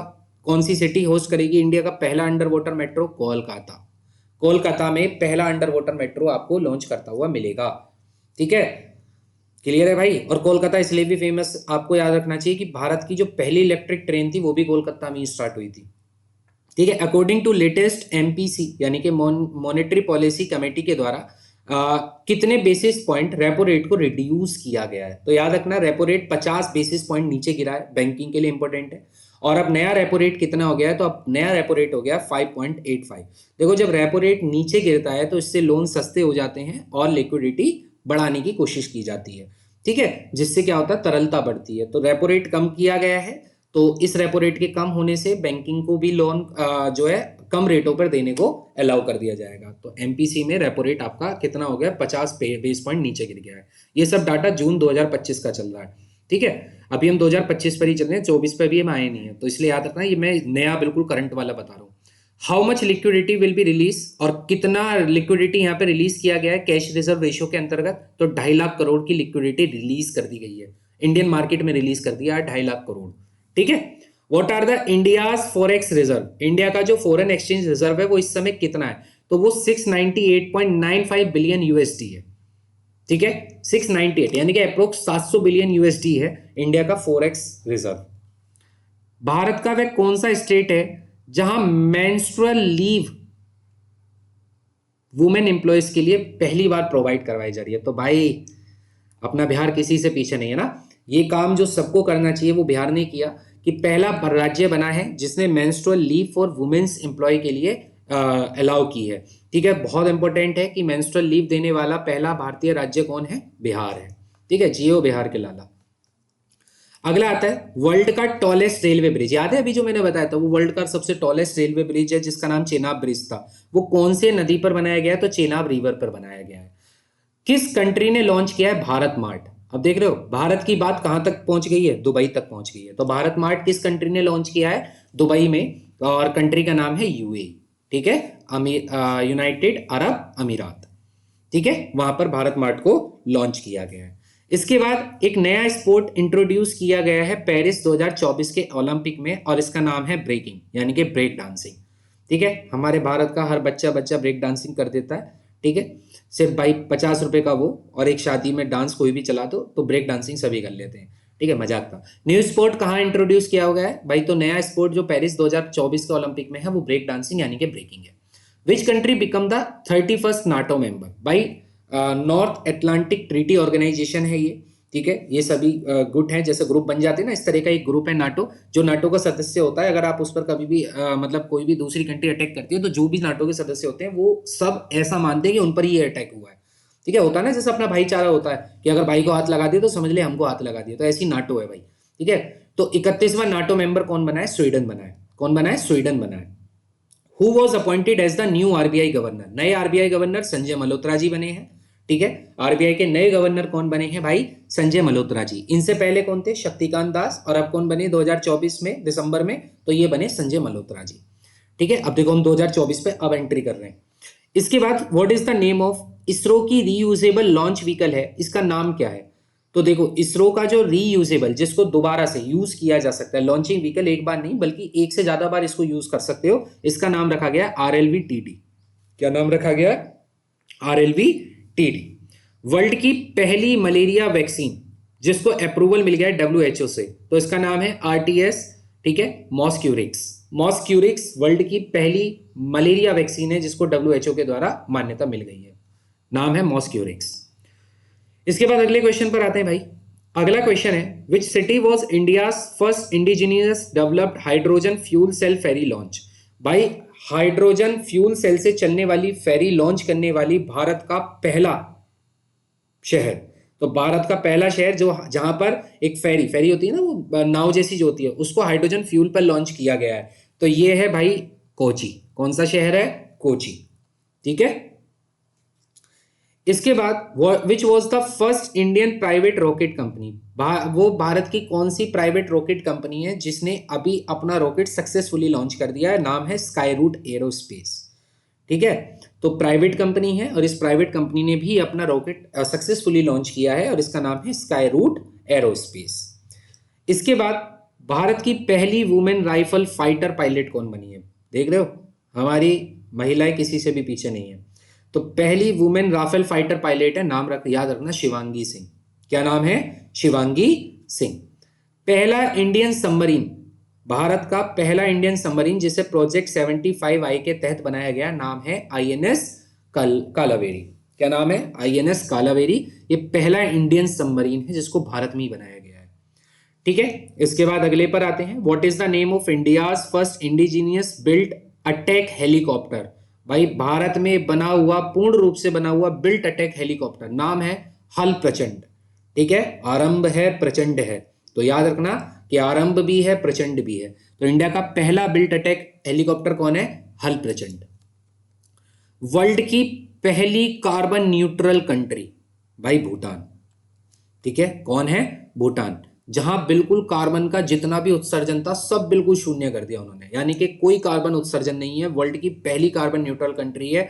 वायु बिल्कुल शुद्ध हो चुकी होगी। कार्बन न्यूट्रल कंट्री का मतलब है किसी भी तरह का कोई पॉल्यूशन नहीं है भाई हवाओं में, तो ये है भूटान। ठीक है, इसके बाद हु इनॉग्रेटेड द लक्षित बोरफुकन पुलिस एकेडमी। भाई किसने इनॉग्रेशन किया है लक्षित बोरफुकन पुलिस एकेडमी का, जो कि आसाम में है? इसका इनॉग्रेशन किया है अमित शाह जी ने। ठीक है, क्योंकि ये गृह मंत्री हैं और गृह मंत्री ही इनका जो वो होते हैं, हेड होते हैं, तो पुलिस एकेडमी के, तो इसलिए याद रखेंगे लक्षित बोरफुकन पुलिस एकेडमी असम में है, जिसका इनॉग्रेशन अमित शाह जी के द्वारा किया गया है। इसके बाद एक नई वैगन ओवर होल्टिंग यूनिट खोली गई है, मतलब ओवर होल्टिंग यूनिट मतलब रेलवे की खोली गई है। ये कहाँ खोली गई है? तो ये जमालपुर रेल वर्कशॉप है जो कि मुंगेर डिस्ट्रिक्ट बिहार में खोली गई है। ठीक है, ये रेलवे वालों के लिए इंपॉर्टेंट है कि नया वैगन ओवर होल्टिंग यूनिट खोला गया है जो कि बिहार के मुंगा जिले में खोला गया है। ठीक है, लीड कौन करेगा भाई? फाउंडेशन ऑब्वियस सी बात है, रेलवे मिनिस्टर अश्विनी वैष्णव के द्वारा की जाएगी। इसके बाद which country finalise a peace treaty, इसमें से कौन सी कंट्री फाइनलाइज कर रही है पीस ट्रीटी? मतलब इस कंट्री में किस कंट्री, दो कंट्री हैं जिनके बीच में पीस ट्रीटी साइन हुई है। एक तरफ है भाई और ये पीस ट्रीटी जो की गई है वो इस रीजन के लिए की गई है। ठीक है, नगार्नो काराबख रीजन के लिए। तो ये कौन सी कंट्रीज के बीच में पीस ट्रीटी साइन हुई है? अर्मेनिया और अजरबैजान। ठीक है, तो भाईजान भाईजान हो गए हैं अर्मेनिया और Azerbaijan. Which country top the world happiness report? भाई वर्ल्ड की हैप्पीनेस रिपोर्ट में किस कंट्री ने सबसे ज्यादा टॉप किया है? तो वो है फिनलैंड। कौन सी है? फिनलैंड। ठीक है, फिनलैंड वर्ल्ड की हैप्पीनेस रिपोर्ट में नंबर 1 पर है, यानी कि यहां रहने वाला व्यक्ति सारा ही खुश है, तो ये फिनलैंड है। Which country is India's largest source of remittance? भाई री एमिटेंस का सबसे ज्यादा जो भारत में सोर्स है वो कहां से है भाई? वो है यूएसए से। ठीक है, अमेरिका से। इसके बाद which who was honoured with life time achievement award eight UK parliament? UK की पार्लियामेंट में किस भारतीय को लाइफ टाइम अचीवमेंट अवार्ड दिया गया है? तो ये हैं अपने साउथ के सुपरस्टार चिरंजीवी सर। तो चिरंजीवी जी को लाइफ टाइम अचीवमेंट अवार्ड दिया गया है यूके पार्लियामेंट में। ठीक है, किस व्यक्ति को महाराष्ट्र का भूषण अवार्ड दिया गया है, जो बहुत बड़ा महाराष्ट्र का अच्छा मतलब बड़ा अवार्ड माना जाता है, तो ये राम सुतार जी को दिया गया। राम सुतार जी को क्या दिया गया है? महाराष्ट्र भूषण अवार्ड दिया गया है। ठीक है। इंडिया ने किसको सरपास करके इंडिया पूरे वर्ल्ड का 4th लार्जेस्ट इकोनॉमी वाला देश बना है? तो आप याद रखेंगे भाई, इंडिया से पहले 3 है। कौन कौन है? अमेरिका है, चाइना है, जर्मनी है। उसके बाद जापान हुआ करता था, लेकिन अभी हमने जापान को सरपास कर दिया है और अब इंडिया 4था लार्जेस्ट इकोनॉमी वाला कंट्री बन गया है पूरे वर्ल्ड में। ठीक है भाई। हु अनाउंस, अब ये 4थी लार्जेस्ट इकोनॉमी बताई किसने? तो ये भारतीय हैं जो नीति आयोग के सीईओ, जिनका नाम है BVR सुब्रमण्यम। इनके द्वारा ये रिपोर्ट जारी की गई है, जिसमें ये घोषणा की गई है कि भारत का 4था लार्जेस्ट इकोनॉमी कंट्री बनी है। ठीक है। और इससे आगे 3 कंट्री कौन कौन सी थी? तो अभी मैंने आपको बताई थी, यूनाइटेड स्टेट्स ऑफ अमेरिका, फिर चाइना और फिर जर्मनी। देन उसके बाद जापान आता था, लेकिन अब भारत आएगा। ठीक है। लेकिन अभी हमारा विजन वहां तक भी नहीं रुका, अभी हम 4th पे नहीं रुकेंगे। अभी इंडिया का अगला विजन है कि इंडिया 3rd लार्जेस्ट इकोनॉमी बनना चाहता है। तो किसको पीछे करेगा? जर्मनी को पीछे करेगा। तो हमारा अगला टारगेट है कि हम जर्मनी को पीछे करके वर्ल्ड की 3rd लार्जेस्ट इकोनॉमी बनेंगे। ठीक है। करंट प्रेसिडेंट कौन बने हैं एनडीबी के कौन बने हैं भाई? ठीक है। तो इसके नए करंट प्रेसिडेंट आपके बने हैं डिल्मा रॉसफ। कौन बने हैं? डिल्मा रॉसफ करंट प्रेसिडेंट हैं इस समय एनडीबी के। ठीक है भाई। इसके बाद आता है इंडिया की फ्री स्पीच इंडेक्स में, फ्री स्पीच इंडेक्स यानी कि जहां बोलने की आजादी है, ये बोलने की आजादी इंडेक्स में इंडिया की रैंक क्या है? तो आप याद रखेंगे, इंडिया की जो फ्री स्पीच इंडेक्स में रैंक है भाई, वो 24th है। कौन सी रैंक है? 24th। अभी तक मैंने आपको जो इंडेक्स बताए थे, उसमें सबसे पहला इंडेक्स कौन सा बताया था? सबसे पहला नेटवर्क बताया, जिसमें 36वीं रैंक थी। ठीक है। उसके बाद मैंने आपको एक इंडेक्स बताया, फ्री स्पीच इंडेक्स, जिसमें इसकी रैंक 24वीं आई है। ठीक है। कौन सी रैंक आई है? 24वीं रैंक आई है। ठीक है। इसके बाद who return to earth after a 9 month extended stay in space. भाई 9 महीने का स्पेस में रुकने के बाद वापस कौन कौन आए? तो सुनीता विलियम्स और विलमोर। ये आपने न्यूज जरूर देखी होगी कि कुछ खराबी आने की वजह से 9 महीने का एक्सटेंशन था इनका वहां पर स्पेस में, मतलब अपने तय समय से भी 9 महीने एक्स्ट्रा इनको वहां रुकना पड़ा था। और ये दोनों लोग कौन थे? विलमोर और सुनीता विलियम्स। किस स्टेट ने एस्टेब्लिश किया है इंडिया का पहला सीनियर सिटीजन कमीशन? ये अभी मैं ऑलरेडी बता चुका हूं, केरला है। ठीक है। According to NITI Aayog, India ने 4थी लार्जेस्ट इकोनॉमी किसको पास करके बनी है? जापान को। मतलब ये भाई ये दोबारा से आ गया ना। इसके बाद आजादी महोत्सव, आजादी महोत्सव कहां पर इनॉग्रेटेड किया जाएगा? तो आजादी महोत्सव जो होगा द्रौपदी मुर्मू जी के द्वारा इनॉग्रेशन किया गया न्यू दिल्ली में। न्यू दिल्ली में 3 चीज बताई, एथलीट पैरा ओलंपिक बताए, उसके बाद राइस एंड डायलॉग, और तीसरा आजादी महोत्सव। ये तीनों का इनॉग्रेशन भारत के राजधानी जो कि न्यू दिल्ली में होने वाला है। इसके बाद किस इंडियन ने ग्लोबल मेमोरी चैंपियनशिप जीती है? तो याद रखना, ग्लोबल मेमोरी चैंपियनशिप जीती है भाई विश्व राजा कुमारी ने। किसने जीती है? विश्व राजा कुमारी ने ग्लोबल मेमोरी चैंपियनशिप जीत ली है। तो मेमोरी में हम सब पे राज करते हैं, इसलिए याद रखेंगे कि बुद्धि में हमसे ज्यादा ऊपर कोई नहीं है भाई। चाणक्य हमारे यहाँ हुए।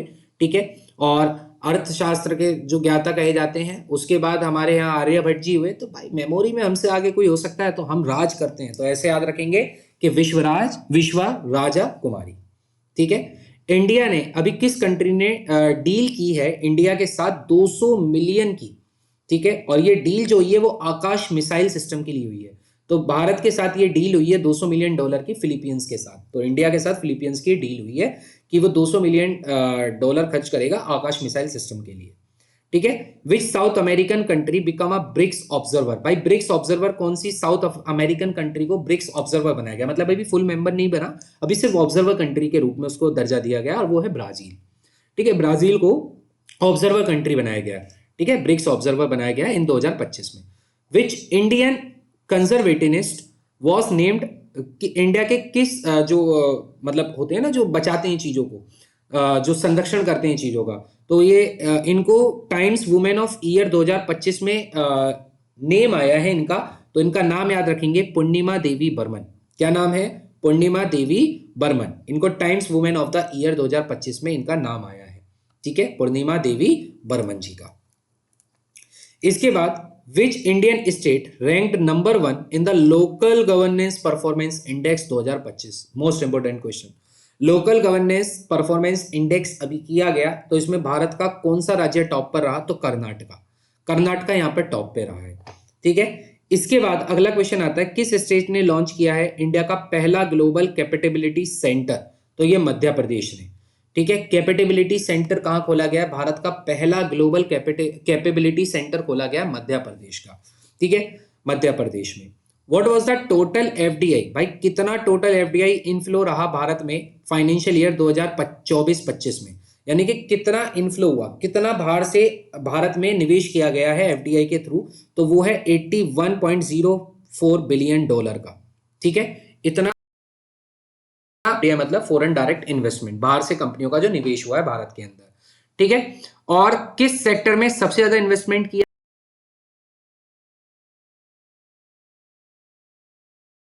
19% का इन्फ्लो यहां पर देखने को मिला। सबसे ज्यादा सर्विस सेक्टर में यहां पर इन्वेस्ट किया गया। इसके बाद सबसे ज्यादा हाईएस्ट एफडीआई इन्फ्लो किस स्टेट में हुआ? तो सबसे ज्यादा जो हाईएस्ट इन्फ्लो हुआ है, यानी कि जो एफडीआई सबसे ज्यादा भारत के किस स्टेट में किया गया है, तो वो महाराष्ट्र में किया गया, 39%। महाराष्ट्र के बाद ये किया गया कर्नाटका में, फिर दिल्ली में। तो दिल्ली तीसरे नंबर पे, कर्नाटका दूसरे नंबर पे, महाराष्ट्र पहले नंबर पे है। ठीक है, इसके बाद फाइनेंशियल 2024-25 के आधार पर किस कंट्री में एफडीआई सोर्स सबसे ज्यादा टॉप पर रहा? तो ये है भाई सिंगापुर में। सिंगापुर में 30% का शेयर हो रहा है एफडीआई का। तो सबसे ज्यादा जो एफडीआई इनफ्लो हुआ वो सिंगापुर में हुआ 30% के साथ। ठीक है, which city top global financial centre index? Global financial centre index में किस सिटी ने टॉप किया है? तो न्यूयॉर्क ने। ठीक है, नई नई बात है, नया नया फाइनेंशियल सेंटर है, ऐसे याद कर लेंगे। तो न्यूयॉर्क ने ग्लोबल फाइनेंशियल सेंटर इंडेक्स में टॉप किया है।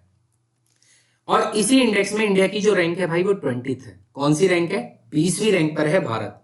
ठीक है, 20वीं रैंक पर है ग्लोबल फाइनेंशियल सेंटर इंडेक्स में भारत। इंडियन की वो कौन सी कंपनी है जिसको फॉर्च्यून इंडिया 500 में नंबर 1 का स्थान मिला है? तो फॉर्च्यून इंडिया 500 कंपनी के अंतर्गत नंबर 1 पर रही है रिलायंस इंडस्ट्रीज। ठीक है, where was the world government summit 2025? World government summit 2025 कहां पर हेल्ड हुआ है? तो दुबई यूएई में, जहां भारत वाला आपका मार्ट भी ओपन किया गया है। ठीक है, दुबई में, और वहीं पर ही गवर्नमेंट समिट भी किया जाएगा। इसके बाद which Indian city hosted international financial service summit? भाई इंडिया का वो कौन सा शहर है जहां पर international financial service summit host किया जाएगा? तो ये है गांधीनगर गुजरात। गांधीनगर गुजरात में आपका इंटरनेशनल फाइनेंशियल समिट आपका ऑर्गेनाइज किया जाएगा। ठीक है, which country launch world's first commercial nuclear fusion reactor? भाई वर्ल्ड का पहला commercial nuclear fusion reactor launch करने वाली कंट्री का नाम है चाइना। ठीक है, और चाइना में अभी मैंने बताया था कि बीजिंग में अभी हमने क्या देखा था कि बीजिंग में क्या था भाई, ह्यूमनॉइड रोबोट हाफ मैराथन थी। ठीक है, और वर्ल्ड का पहला कॉमर्शियल न्यूक्लियर फ्यूजन रिएक्टर भी चाइना में ही है। इसके बाद किस प्राइवेट कंपनी ने, कौन सी प्राइवेट कंपनी पहली कंपनी बनी है जिसने रीयूजेबल रॉकेट लॉन्च किया? अभी आपको बताया था ना मैंने कि इंडिया की प्राइवेट कंपनी जिसने अपना सक्सेसफुली रॉकेट लॉन्च किया वो स्काई रूट एयर स्पेस थी। और ये रॉकेट जो था ये रीयूजेबल रॉकेट था भाई, इसको दोबारा भी भेजा जा सकता है, कोई दिक्कत वाली बात नहीं है। ठीक है, तो ये स्काई रूट एरोस्पेस है। कौन सी वाइल्ड लाइफ सेंचुरी भारत की है जिसको यूनेस्को वर्ल्ड हेरिटेज साइट में जगह मिली है? अभी बताया था ये भी, ये है सिमलीपाल नेशनल पार्क। कौन है? Simlipal national park. और इस सिमलीपाल नेशनल पार्क के बारे में मैंने आपको एक और फैक्ट बताया था कि 107वां नेशनल पार्क भी यही बना है भारत का। ठीक है, अगला है which country partnered with China for the Chang'e 6 lunar mission? Lunar mission है चांगे 6, इसमें चाइना के साथ कौन सी कंट्री पार्टनर में है? तो जैसा आपको पता है चोर चोर मोसेरे भाई, इसी तरीके से चाइना का साथी कौन है भाई? पाकिस्तान। तो पाकिस्तान और चाइना दोनों मिलकर चांगे 6 लूनार मिशन के लिए क्या कर रहे हैं? तैयारी कर रहे हैं। इसके बाद कौन सा फूड डिलीवरी ऐप जो है वो सेकंड मोस्ट डाउनलोडेड ऐप बना है ग्लोबली? ग्लोबली 2025 में, मतलब ग्लोबली पूरे विश्व में सबसे ज्यादा डाउनलोडिंग किए गए इस फूड डिलीवरी ऐप को, जो सेकंड मोस्ट डाउनलोडेड बना है, एंड दैट इज ज़ेप्टो। हालांकि हमने तो मतलब यहाँ पर तो नहीं सुना भाई, हम तो यहाँ स्विगी और जोमेटो को ही जानते हैं, पर ये ज़ेप्टो कोई करके फूड डिलीवरी ऐप है जो second most downloaded globally app है। इसके आगे अगला क्वेश्चन है आपके पास, which Indian village was declared as the biodiversity heritage site in Gujarat. Gujarat की वह कौन सी पहला गांव है, मतलब कौन सा पहला गांव है, ये गुजरात का पहला है, ठीक है, और जिसको बायोडाइवर्सिटी हेरिटेज साइट घोषित किया गया है। तो याद रखना ये गुजरात का कौन सा गांव है, गुनेरी विलेज। गुनेरी विलेज जो है वो गुजरात की पहली बायोडाइवर्सिटी हेरिटेज साइट है, और भारत का तो है ही है ये biodiversity heritage site. Which air defense system trial was successfully conducted by DRDO? किस एयर डिफेंस सिस्टम का सक्सेसफुली ट्रायल कंडक्टेड किया गया DRDO के द्वारा? तो इसका नाम है VS होरार्ड्स, जिसका फुल फॉर्म है very short range air defence system. तो इसको किसने बनाया? DRDO ने बनाया है, और इसका सक्सेसफुली जो ट्रायल है वो कंप्लीट हो गया है, ठीक है। रिसेंटली जो ह्यूमन डेवलपमेंट इंडेक्स है, इसको किसके द्वारा रिलीज किया गया है? तो देखो, जो ये ह्यूमन डेवलपमेंट इंडेक्स होता है, रिलीज इसको हमेशा यूएनडीपी करती है, यानी कि यूनाइटेड नेशन डेवलपमेंट प्रोग्राम करती है। बात करें इंडिया की रैंक की, तो इस डेवलपमेंट इंडेक्स में जो इंडिया की रैंक है वो आपकी 130 है, ठीक है, 130वीं रैंक है इंडिया की। और एक ग्लोबली रिपोर्ट आती है, यानी कि सभी कंट्रियों का इसमें जो है रैंकिंग दी जाती है। तो इंडिया को जो रैंक दिया गया है वो आपका 130 दिया गया है, 130 दिया गया है, ठीक है। और इसी रैंक पर इंडिया की एक नेबरिंग कंट्री और है जो कि बांग्लादेश है, ठीक है। बांग्लादेश भी इसी रैंक पर है, 130वीं रैंक पर। बात करें किसने ह्यूमन डेवलपमेंट इंडेक्स में टॉप किया है, तो वो है आइसलैंड, ठीक है। देखो, वर्ल्ड हैप्पीनेस इंडेक्स में टॉप है फिनलैंड, और ह्यूमन डेवलपमेंट में टॉप पर है आइसलैंड। इसके बाद इसरो की जो सैटेलाइट है उसको भी ऑर्बिट रेजिंग इशू आया, यानी कि एक ऑर्बिट से दूसरे ऑर्बिट में जो जाने में जो इशू हुआ उसके गड़बड़ी के कारण, वो कौन सी इसरो की सैटेलाइट थी? तो इसका नाम है NVS-02, यानी कि GSLV F-15 मिशन था, जिसके तहत ये ऑर्बिट रेजिंग इशू वहां पर देखने को मिला। ये उनके लिए इंपॉर्टेंट है भाई जो डिफेंस की तैयारी करते हैं, वहां ये क्वेश्चन जरूर पूछे जा सकते हैं, ठीक है। द इंडियन गवर्नमेंट अनाउंस, अभी भारतीय सरकार ने 100 रुपए का सिक्का जारी किया है, किस लेजेंडरी सिंगर के रिस्पेक्ट में ये किया गया है? तो याद रखना मोहम्मद रफी, ठीक है। मोहम्मद रफी के गाने आपने जरूर सुने होंगे, कि ठीक है, तो उनको 100 रुपए के सिक्का उनको ऑनर के रूप में दिया गया है ना। वो है ना वो गाने कि ये शरबती आंखें जिन्हें देखकर जी रहे हैं हम, ठीक है। तो ये गाना मोहम्मद रफी का, ये बाकी बहुत लेजेंडरी सिंगर रहे भाई मोहम्मद रफी ना। विच country launch operation devil Hunt? भाई किस कंट्री के द्वारा ऑपरेशन डेविल हंट लॉन्च किया गया, जिसमें टारगेट क्या था?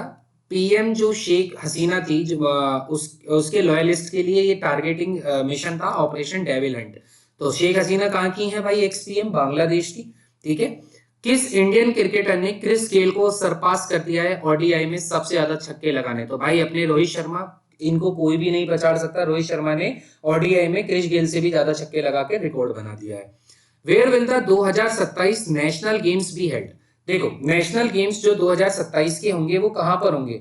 तो जो नेशनल गेम्स होंगे 2027 के, ये करवाए जाएंगे मेघालय में। अब देखो, मैंने आपको दो खेल बताए, पहला बताया खेलो यूनिवर्सिटी गेम्स जो राजस्थान में होंगे, और नेशनल गेम्स जो कि मेघालय में होंगे, ठीक है, 2027 के।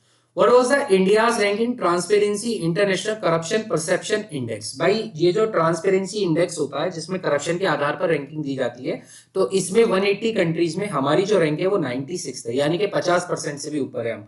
तो हमारी 96 रैंक है, 180 देशों में का ये इंडेक्स था, जिसमें इंडिया की रैंक 96 आई है transparency international corruption perception index में, ठीक है। ये जितनी रैंकिंग है इसको एक बार आप भाई दोबारा से रिवाइज कर लेना, क्योंकि नंबर्स ऐसे होते हैं कि हर वक्त याद नहीं रह सकते ना।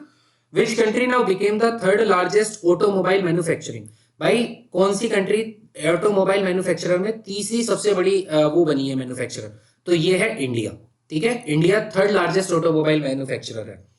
इसके बाद this information was revealed by the minister, ये कौन से मतलब किस मिनिस्ट्री के अंतर्गत है? तो याद रखना ये 4th इंटरनेशनल BBB समिट है, ठीक है, न्यू दिल्ली का। कहां का है? न्यू दिल्ली का है। और ये इंफॉर्मेशन रिवील किस मिनिस्ट्री के द्वारा की गई है? तो 4th इंटरनेशनल समिट के द्वारा ये बताया गया है कि इंडिया जो है थर्ड लार्जेस्ट ऑटोमोबाइल मैन्युफैक्चरर बनी है, ठीक है, ध्यान रहेगी ये वाली बात।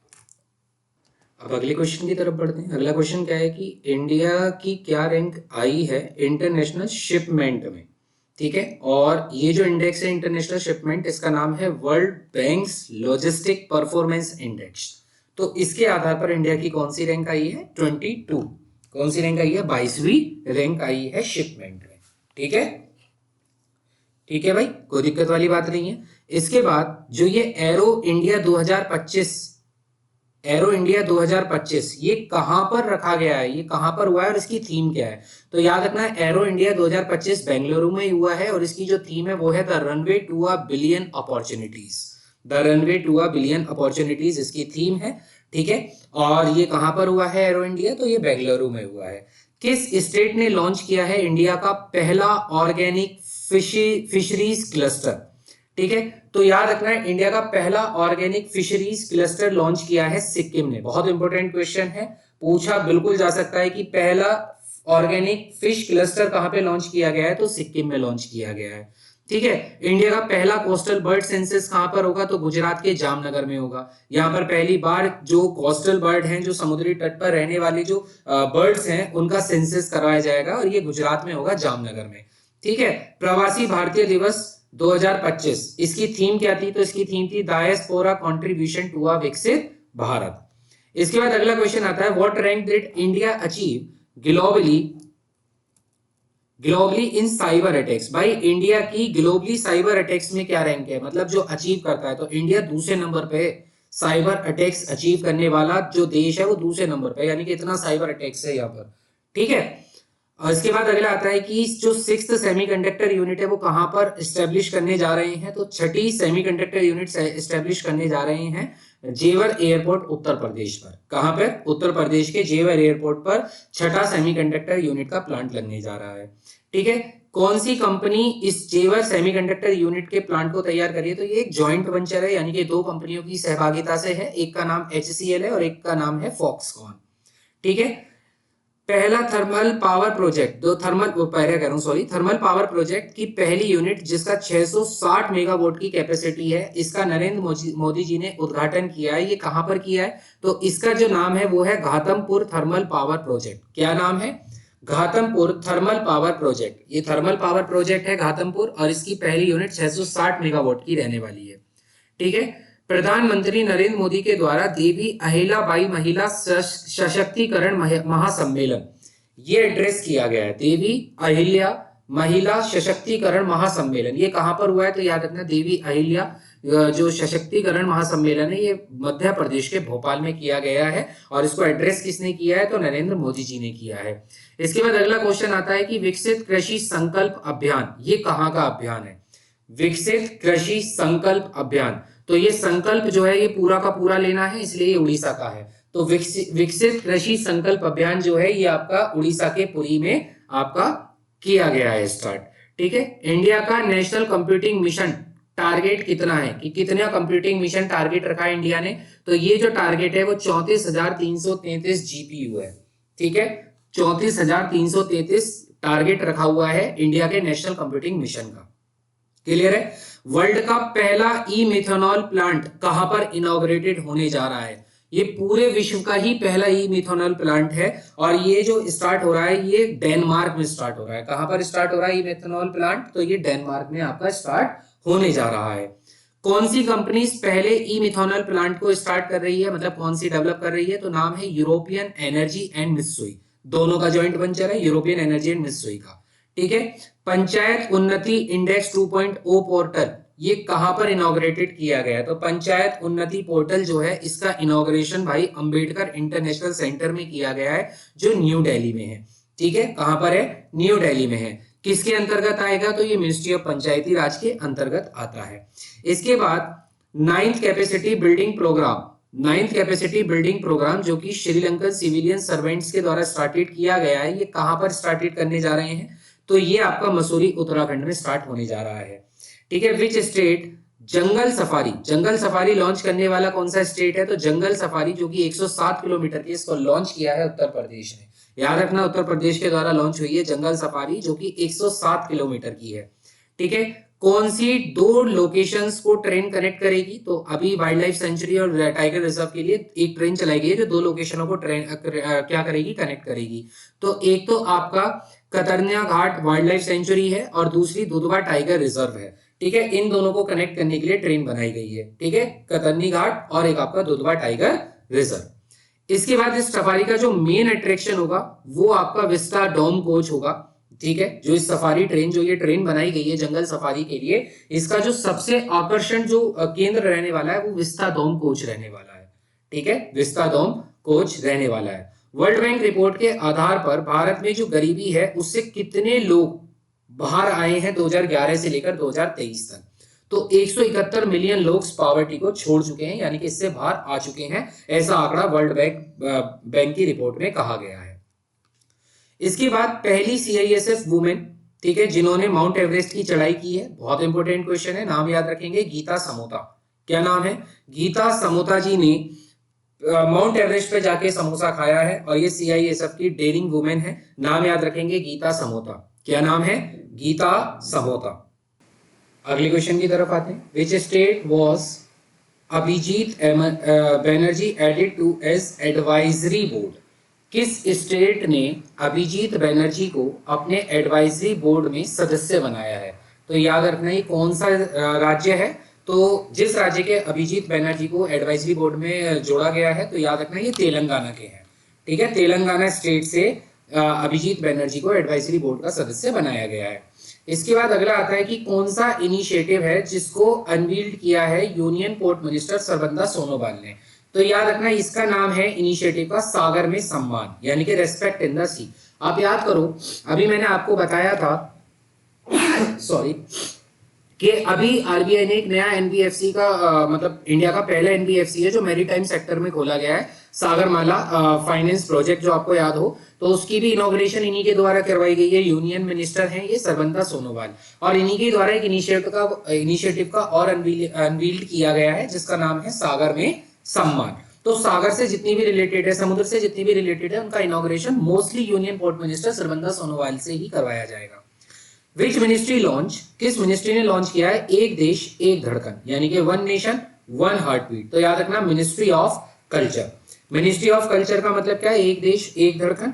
ठीक है, तो एक देश एक धड़कन हमारे कल्चर की पहचान है, इसलिए इसको किसने लॉन्च किया है? मिनिस्ट्री ऑफ कल्चर ने किया है। इसका जो मेन ऑब्जेक्टिव था एक देश एक धड़कन का, इसका ऑब्जेक्टिव था कि जो चीजें हैं उसमें यूनिटी, देशभक्ति और अपने राष्ट्रीय ध्वज के प्रति सम्मान, इन सब को बड़ा चढ़ा, मतलब इन सब में क्या कराए, इन सब में सम्मान के प्रति लोगों को जागरूक करवाया जाए कि आप यूनिटी से रहो, आप देशभक्ति में रहो और अपने राष्ट्रीय ध्वज का हमेशा सम्मान करो।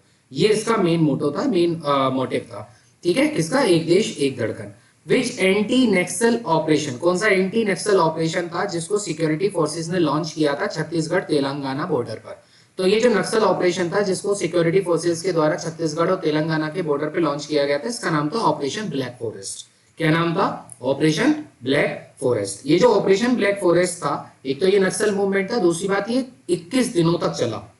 ठीक है, 21 दिनों तक चला ये मूवमेंट। इसके बाद 2024-25 में कितनी विलेजेस को आदर्श ग्राम का दर्जा दिया गया है प्रधानमंत्री की अजय स्कीम के तहत? अजय स्कीम के तहत कितने गांवों को आदर्श ग्राम का दर्जा दिया गया? तो याद रखना ये गांव है 4991 विलेजेस, 4991 विलेजेस, यानी कि 5000 में 9 कम, इनको आदर्श ग्राम का दर्जा मिला है। ठीक है, और किस योजना के तहत है ये? पीएम अजय स्कीम के तहत। किस इंस्टीट्यूशन ने प्रिपेयर किया है फिस्कल हेल्थ इंडेक्स?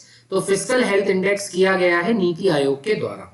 ठीक है, नीति आयोग से पहले प्लानिंग कमीशन होता था, लेकिन 2015 से नीति आयोग है।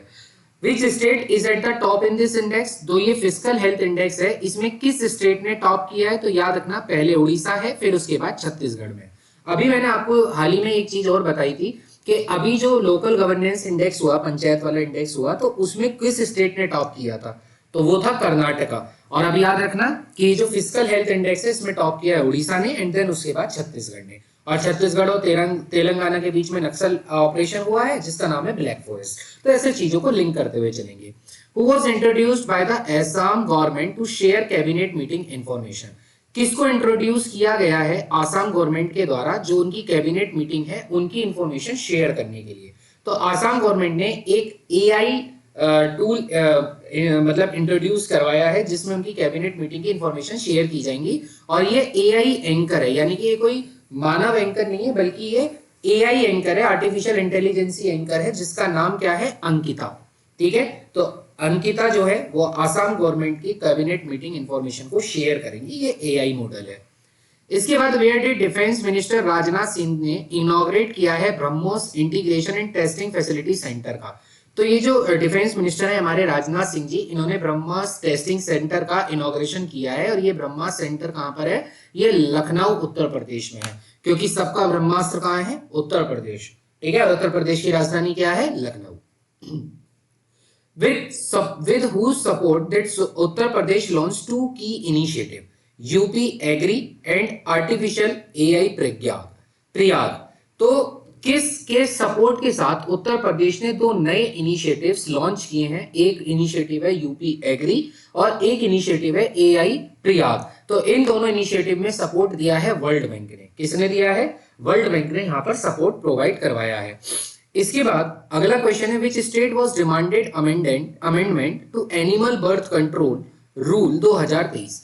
किस स्टेट ने अमेंड किया है या अमेंड की डिमांड की है एनिमल बर्थ कंट्रोल रूल में? तो याद रखना ये केरला है। कौन है? केरला। केरला जानवरों के बारे में सोचता है, केरला बुजुर्गों के बारे में सोचता है, क्योंकि केरला का लिटरेसी रेट अच्छा है, इसलिए वो सबको एक साथ लेकर चलने की कोशिश में रहते हैं। तो ये केरला स्टेट में एनिमल बर्थ कंट्रोल जो रूल था उसमें अमेंड करने का प्रपोजल डिमांड करने की बात की गई है। ठीक है, which is the first green village of Tripura? भाई त्रिपुरा की पहली ग्रीन विलेज जहां सोलर एनर्जी पर पूरी की पूरी विलेज काम कर रही है। याद रखना ये तेलंगाना की विलेज है जिसका नाम है रंगाछेड़ा। क्या नाम है? रंगाछेड़ा। रंगाछेड़ा जो है ये पहली ग्रीन विलेज है त्रिपुरा की, जो कंप्लीट किस पर चल रही है? सोलर एनर्जी पर। ठीक है, किसने इनॉग्रेशन किया है? भारत टेलीकॉम 2025 का। तो भारत टेलीकॉम 2025 का जो इनॉग्रेशन किया है वो ज्योतिरादित्य सिंधिया के द्वारा किया गया है, जो यूनियन मिनिस्टर है communication and development of north eastern region के। इनके द्वारा भारत टेलीकॉम 2025 का इनॉग्रेशन किया गया है। ये इनॉग्रेशन कहां पे हुआ है? तो भारत टेलीकॉम का जो ये इनॉग्रेशन है ये न्यू दिल्ली में करवाया गया है। ये जो भारत टेलीकॉम एक्सपो था ये कहां ऑर्गेनाइज हुआ? किसने ऑर्गेनाइज करवाया? तो ये जो भारत टेलीकॉम एक्सपो था इसको ऑर्गेनाइज करवाया था telecom equipment and services export promotion council ने। ठीक है, टीईपीसी ने, telecom equipment and service export promotion council के द्वारा इसको लॉन्च किया गया। Who launched the campaign One Nation One Mission? ठीक है, अब देखो एक देश एक धड़कन, ये जो है ये मिनिस्ट्री ऑफ कल्चर का है। एक देश एक धड़कन और एक नेशन एक मिशन, इसका मतलब क्या है? ये एंड ऑफ प्लास्टिक पॉल्यूशन, यानी कि मिशन क्या है? मिशन है कि प्लास्टिक पॉल्यूशन को जड़ से खत्म कर देना। एक राष्ट्र एक मिशन ले लो कि प्लास्टिक को खत्म कर देंगे, और इसको जो एनवायरमेंटल मिनिस्ट्री जिनके पास है भूपेंद्र यादव, उनके द्वारा लॉन्च किया गया है। तो भूपेंद्र यादव ने लॉन्च किया है वन नेशन वन मिशन, जिसका मोटिव क्या है? End of plastic pollution.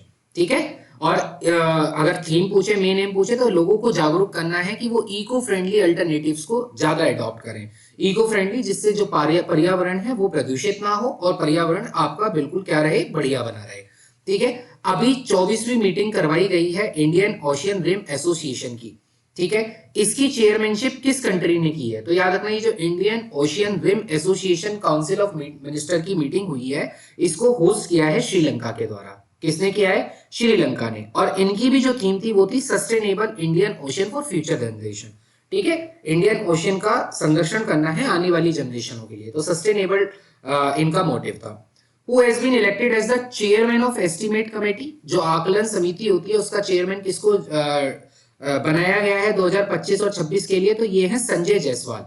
किनको बनाया गया है? संजय जायसवाल जी को यहाँ पर बनाया गया है। ठीक है, ये चेयरमैन है एस्टिमेट कमेटी के, और संजय मल्होत्रा डिप्टी गवर्नर है आरबीआई के। तो संजय इनमें दोनों में आप कंफ्यूज मत होना। जायसवाल जो है वो एस्टिमेट कमेटी है। ठीक है,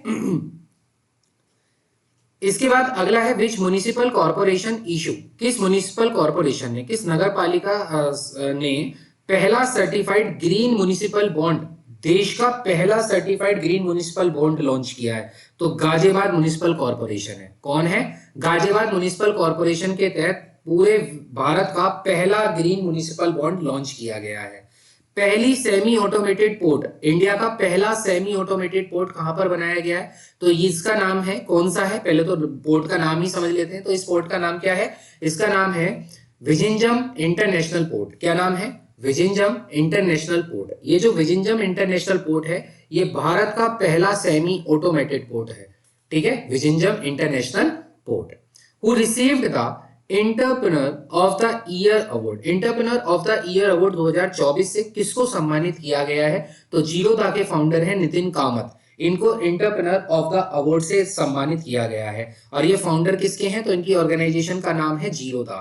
ठीक है, इसके बाद where did the commercial operation, कहां पर एक कॉमर्शियल ऑपरेशन आपका होल्ड किया गया है, लॉन्च किया गया है, जिसका नाम है मल्टी मॉडल लॉजिस्टिक पार्क। ये जो मल्टी मॉडल लॉजिस्टिक पार्क है, जो लॉजिस्टिक चीजों को देखेगा, ठीक है, ये जो मल्टी मॉडल लॉजिस्टिक पार्क है, ये कहां पर अपने कॉमर्शियल ऑपरेशन स्टार्ट करेगा? तो ये नागपुर में करेगा, जो कि महाराष्ट्र में पड़ता है। ठीक है, Eugen innovation summit, Eugen innovation summit भी न्यू दिल्ली में होगा। ठीक है, युगेन इनोवेशन समिट कहां पर होगा? ये भी न्यू दिल्ली में होगा। इसके बाद जो नेशनल वर्कशॉप होगी, अपॉर्चुनिटी फॉर एमएसएमई, जो मीडियम साइज आपके होते हैं काम करने वाले व्यक्ति, तो कहां पर नेशनल वर्कशॉप रखी गई है? ग्रीन हाइड्रोजन सप्लाई चेन के अंतर्गत। तो ये कहां पर होगी? ये न्यू दिल्ली में होगी। कहां होगी? न्यू दिल्ली में नेशनल वर्कशॉप होगी, जो किसकी अपॉर्चुनिटीज के ऊपर है? एमएसएमई में। और ये अपॉर्चुनिटी किस क्षेत्र में है? तो ये अपॉर्चुनिटीज होंगी ग्रीन हाइड्रोजन सप्लाई चेन में। ठीक है, who launch the AI Kiran platform, भाई आर्टिफिशियल इंटेलिजेंसी का किरण प्लेटफॉर्म लॉन्च किया है, और इसको लॉन्च किया है वेरिक्स के सीईओ ने, जिनका नाम है कृतिका रेड्डी। कृतिका रेड्डी के द्वारा किरण प्लेटफॉर्म लॉन्च किया गया है। तो किरण में KIR और कृतिका में भी KIR, ऐसे याद कर लो कि किरण प्लेटफॉर्म कृतिका रेड्डी के द्वारा किया गया है। ठीक है, और इसकी ये किसकी सीईओ है? तो इनकी ऑर्गेनाइजेशन का नाम है वेरिक्स। ठीक है, अगला आता है 2025 का कोस्टल स्टेट फिशरीज मीटिंग कहां पर हेल्ड की गई है? देखो, जो कोस्टल स्टेट फिशरीज मीटिंग है, पहले तो ऑर्गेनिक जो फिशरीज क्लस्टर है वो तो सिक्किम में मैंने बताया, बर्ड का जो कोस्टल सेंसस हो रहा है वो गुजरात के जामनगर में हो रहा है। ऐसी कोस्टल स्टेट की फिशरीज मीटिंग कहां पर करवाई गई है? तो ये मुंबई के महाराष्ट्र में करवाई गई है। कहां करवाई गई है? मुंबई के महाराष्ट्र में ये मीटिंग करवाई गई है। इसके बाद which new campaign was launch to strengthen the marine fisheries sector, भाई मैराइन फिशरीज सेक्टर को सुदृढ़ बनाने के लिए कौन सा नया कैंपेन लॉन्च किया गया है? तो इसका नाम है मैराइन फिशरीज सेंसस 2025। क्या नाम है?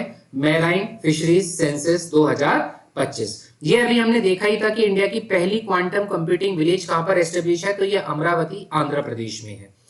किस इंस्टीट्यूशन ने इसको सपोर्ट दिया है? तो जिस इंस्टीट्यूशन के द्वारा ये सपोर्ट दी गई है उसका नाम है रियल टाइम गवर्नेंस सोसाइटी, यानी कि RTGS।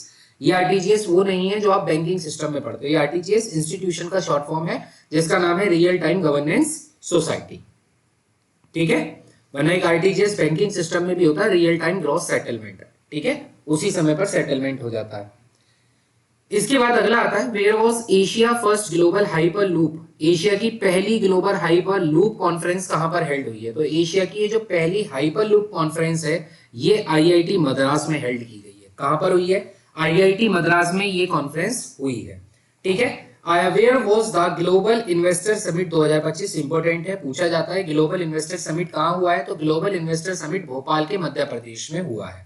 कहां हुआ है? भोपाल के मध्य प्रदेश में ग्लोबल इन्वेस्टर समिट को हेल्ड किया गया है। इंडिया का लार्जेस्ट इंटरनेशनल क्रूज टर्मिनल कहां बनाया गया? तो ये जो इंडिया का लार्जेस्ट इंटरनेशनल क्रूज टर्मिनल है, ठीक है, ये बनाया गया है मुंबई इंटरनेशनल क्रूज टर्मिनल, यानी कि MICT पर बनाया गया है। इनॉग्रेशन कौन करेंगे? अगेन भाई पोर्ट मिनिस्टर सर्बानंद सोनोवाल ही करेंगे। ठीक है, जब जब समुद्र की सागर की बात आएगी तब तब सर्बानंद सोनोवाल का नाम आएगा। Who released the Indian Telecom Service Performance Indicator Report, किसके द्वारा Indian telecom service performance indicator report जारी की गई है? तो जो पूरे भारत में संचालन करता है टेलीकॉम का, जिसका नाम ट्राई है, उसका नाम है telecom regulatory authority of India, try के द्वारा ये लॉन्च किया गया है। इंडिया की जो लॉन्गेस्ट रेलवे टनल है जो अभी अंडर कंस्ट्रक्शन है, वो कहां पर बन रही है? इंडिया की सबसे बड़ी रेलवे टनल है, ये 14.5 किलोमीटर की। ठीक है, ये बन रही है भाई देवप्रयाग सोध से लेकर जनासू, जो कि उत्तराखंड में, देवप्रयाग से जनासू की ये ट्रेन है 14.5 किलोमीटर, और ये इंडिया की सबसे लॉन्गेस्ट रेलवे टनल होगी जब ये बनकर तैयार हो जाएगी। ठीक है, किस एडवांस टनल बोरिंग मशीन का इस्तेमाल किया गया है इस टनल को बनाने के लिए? जो टनल है जो पहाड़ों में बोरिंग करेगी, पहाड़ों में छेद करके जो टनल का रास्ता बनाएगी, उसके लिए एक बोरिंग मशीन इस्तेमाल की गई है जो एक एडवांस टनल है, इसका नाम है भाई शक्ति। भाई शक्ति तो चाहिए, इतने बड़े पहाड़ों को अगर आप टनल में कन्वर्ट करना चाहते हो तो शक्ति तो चाहिए, तो बोरिंग मशीन का नाम है शक्ति। ठीक है, किस डिस्ट्रिक्ट में पहला Modi eco marine museum establish किया गया है? मोदी इको मैराइन म्यूजियम कहाँ लॉन्च किया गया है? तो ये मोतीहारी बिहार में किया गया है, क्योंकि बिहार में चुनाव आएंगे तो इसलिए मोस्टली जो चीजें आपको देखने को मिलेंगी वो बिहार में भी देखने को मिलेंगी। तो मोदी इको मैराइन म्यूजियम कहाँ लॉन्च किया गया है? मोतीहारी डिस्ट्रिक्ट है बिहार का, वहां पे किया गया है। कितने स्पिरिचुअल कॉरिडोर बनाने की घोषणा की गई है यूपी गवर्नमेंट के द्वारा? तो अभी आपने एक कॉरिडोर के बारे में तो बहुत चर्चा में था कि वृंदावन में कॉरिडोर बन रहा है, तो लेकिन उसके साथ साथ 5 कॉरिडोर की यहाँ बात की गई है जो स्पिरिचुअल कॉरिडोर है, जहाँ आस्था का जहाँ विषय है वहां पर कॉरिडोर बनाने की ये मतलब गवर्नमेंट ने स्कीम बनाई है। इसमें 5 कॉरिडोर है। पहला कॉरिडोर जो होगा जिसका नाम है प्रयाग विंध्याचल काशी कॉरिडोर, दूसरा होगा प्रयागराज अयोध्या गोरखपुर कॉरिडोर, तीसरे कॉरिडोर का नाम होगा प्रयागराज लखनऊ नैमिष नारायण कॉरिडोर, चौथा होगा प्रयागराज राजापुर चित्रकूट कॉरिडोर, और पांचवा प्रयागराज मथुरा वृंदावन और शुक्र तीर्थ, ठीक है, ये वाला कॉरिडोर। तो 5 कॉरिडोर को मंजूरी मिली है, स्पिरिचुअल कॉरिडोर को यहां मंजूरी दी गई है। अगले क्वेश्चन पर आते हैं, किस स्टेट की गवर्नमेंट ने लॉन्च किया है पिंक ई रिक्शा? भाई ये भी बढ़िया सवाल है, इंपॉर्टेंट सवाल है। Pink e rickshaw, pink e rickshaw scheme जो है ये किस स्टेट गवर्नमेंट ने लॉन्च की है? तो महाराष्ट्र की गवर्नमेंट ने पिंक ई रिक्शा लॉन्च की है। जो पिंक ई रिक्शा होगी आई थिंक ये वुमेन से रिलेटेड होगा ना, पिंक ई रिक्शा, क्योंकि अभी पिंक बूथ भी लॉन्च हुए हैं, आपको पता हो जो थाने होते हैं उसमें पिंक बूथ भी बनाए गए हैं जिसमें महिलाओं के जो परेशानी है उनको सुना जाएगा। तो इसी तरीके से पिंक ई रिक्शा शायद आपका महाराष्ट्र का हो सकता है, मतलब महाराष्ट्र का तो है लेकिन शायद वो महिलाओं से रिलेटेड हो सकता है। किसने इनॉग्रेशन किया है पिंक ई रिक्शा स्कीम का? तो ये डिप्टी चीफ मिनिस्टर है इस समय के अजीत पवार, उनके द्वारा इसका इनॉग्रेशन किया गया है। किस यूनिवर्सिटी को इंडियन कॉन्सुलेट इन जाफना श्रीलंका ने लॉन्च किया है हिंदी लैंग्वेज कोर्स, है ना? जाफना की एक इंस्टीट्यूट है, इंडियन कॉन्सुलेट इन जाफना श्रीलंका ने हिंदी लैंग्वेज किस यूनिवर्सिटी में लॉन्च की है? तो इसका नाम याद रखेंगे, ये है आपका वाव्यूना यूनिवर्सिटी, वाव्यूनिया यूनिवर्सिटी में हिंदी लैंग्वेज, ठीक है। और जाफना से याद आया होगा आपको कि तमिलनाडु से जाफना पाक स्ट्रेट है जो श्रीलंका और भारत को जोड़ता है, ठीक है। Where was the global conference on AI security and ethics? भाई ग्लोबल कॉन्फ्रेंस करवाई गई है आर्टिफिशियल इंटेलिजेंसी पर, सुरक्षा पर और एथिक्स पर। ये कहां पर हुई है? तो ये हुई है जिनीवा में। कहां हुई है? जिनीवा में, ठीक है, जिनीवा में हुई है। Who published the report Levels and Trends in Child Mortality 2024? Levels and trends in child mortality 2024 की रिपोर्ट को जो ऑर्गेनाइज किया गया है या पब्लिश किया गया है, ये किया गया है United nation inter agency group of child mortality estimation के द्वारा, जिसका शॉर्ट फॉर्म है UNIGME, ठीक है।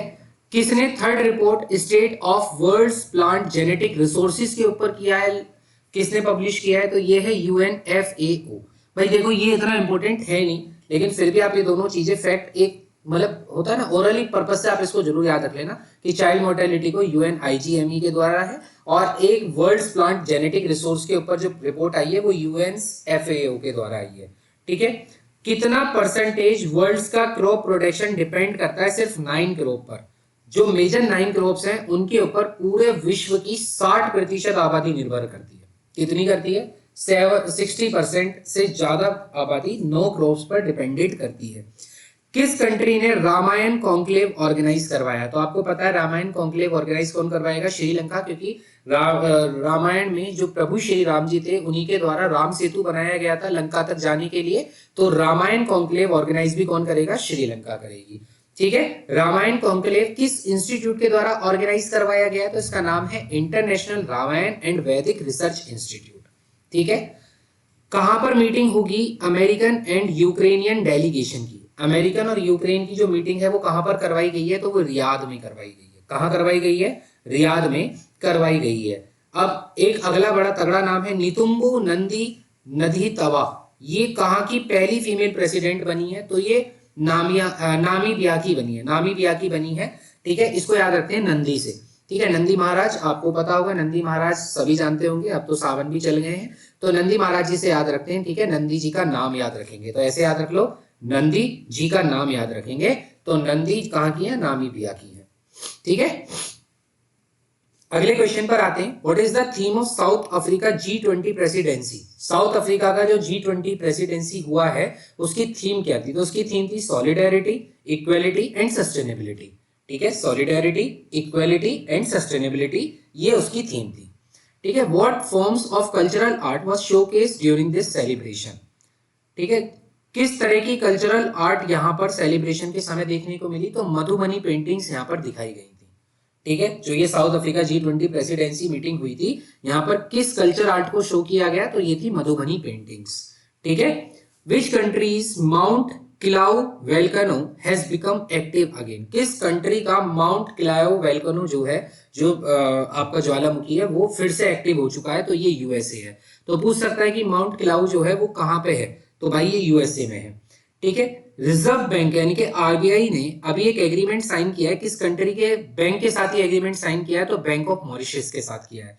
पर्पस क्या है, पर्पस है to promote cross border transaction in local currencies. जो क्रॉस बॉर्डर ट्रांजैक्शन है उनको लोकल करेंसीज में प्रमोट करना और सपोर्ट करना इंटरनेशनलाइजेशन ऑफ इंडियन रुपीज को, मतलब भारतीय रुपए को इंडस्ट्रियलाइजेशन इंटरनेशनलाइजेशन पर सपोर्ट करना। ठीक है, इसके लिए आरबीआई ने किसके साथ एग्रीमेंट किया है, बैंक ऑफ मॉरिशस के साथ किया है। ये और भी अदर कंट्रीज के साथ इंडिया ने साइन किया है, जैसे यूएई के साथ साइन किया है, इंडोनेशिया के साथ साइन किया है, मालदीव्स के साथ साइन किया है। तो यूएई, इंडोनेशिया, मालदीव्स, इन सब के साथ ये चीजें साइन की गई हैं। ठीक है, लोकल करेंसी को बढ़ावा देने के लिए और अपने इंडियन रुपी को इंटरनेशनलाइजेशन करने के लिए। अगले क्वेश्चन पर आते हैं, which list of world heritage site was Mehar included in 2025। देखो, वर्ल्ड हेरिटेज साइट में एक लिस्ट होती है, उस लिस्ट में मेहर को इंक्लूडेड किया गया है और इस लिस्ट का नाम होता है टेंटेटिव लिस्ट। क्या नाम है, tentative list. What is Mudumal megalithic menhir. इसका मतलब क्या है, देखो, menhirs are large upright standing stones होते हैं जिनको ह्यूमंस के द्वारा इरेक्टेड किया जाता है ड्यूरिंग प्री हिस्टोरिक टाइम्स के दौरान। मतलब जो मेनहिर्स हैं ये बहुत बड़े और सीधे, मतलब सीधे खड़े हुए पत्थर हैं और जिनको किसके द्वारा, प्री हिस्टोरिक टाइम्स में आदमियों के द्वारा खोजा गया है, ह्यूमंस के द्वारा खोजा गया है। कहां पर है ये है तेलंगाना में। कहां लोकेटेड है, तेलंगाना में ये लोकेटेड है। In which region ADB, Asian Development Bank के द्वारा लॉन्च किया गया है फ्रंटियर सीड। ठीक है, प्रमोट करने के लिए private sector development and ocean impact को फ्रंटियर सीड लॉन्च किया गया है एडीबी के द्वारा। तो किस रीजन में, पैसिफिक रीजन में। किस रीजन में लॉन्च किया गया है, पैसिफिक रीजन में लॉन्च किया गया है। कौन सा engine hot test was recently completed successfully by ISRO.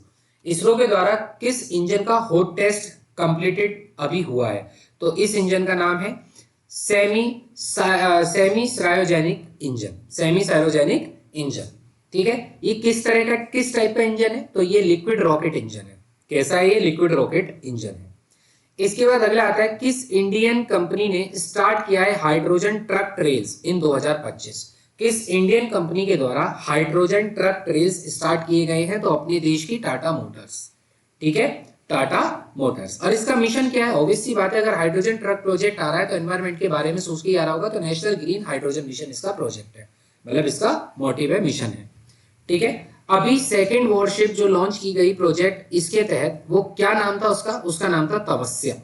तपस्या, ये सेकंड वॉरशिप है जिसका नाम है तपस्या। इसको कहां लॉन्च किया गया है, तो ये गोवा के शिपयार्ड लिमिटेड पर लॉन्च की गई है। ठीक है, what is the inspiration behind the name तपस्या। तपस्या के पीछे क्या नाम रखा गया होगा, तो भीम फ्रॉम महाभारत। महाभारत के जो भीम है उनका नाम था तपस्या। ठीक है, वहां से ये इंस्पायर करके नाम रखा गया है।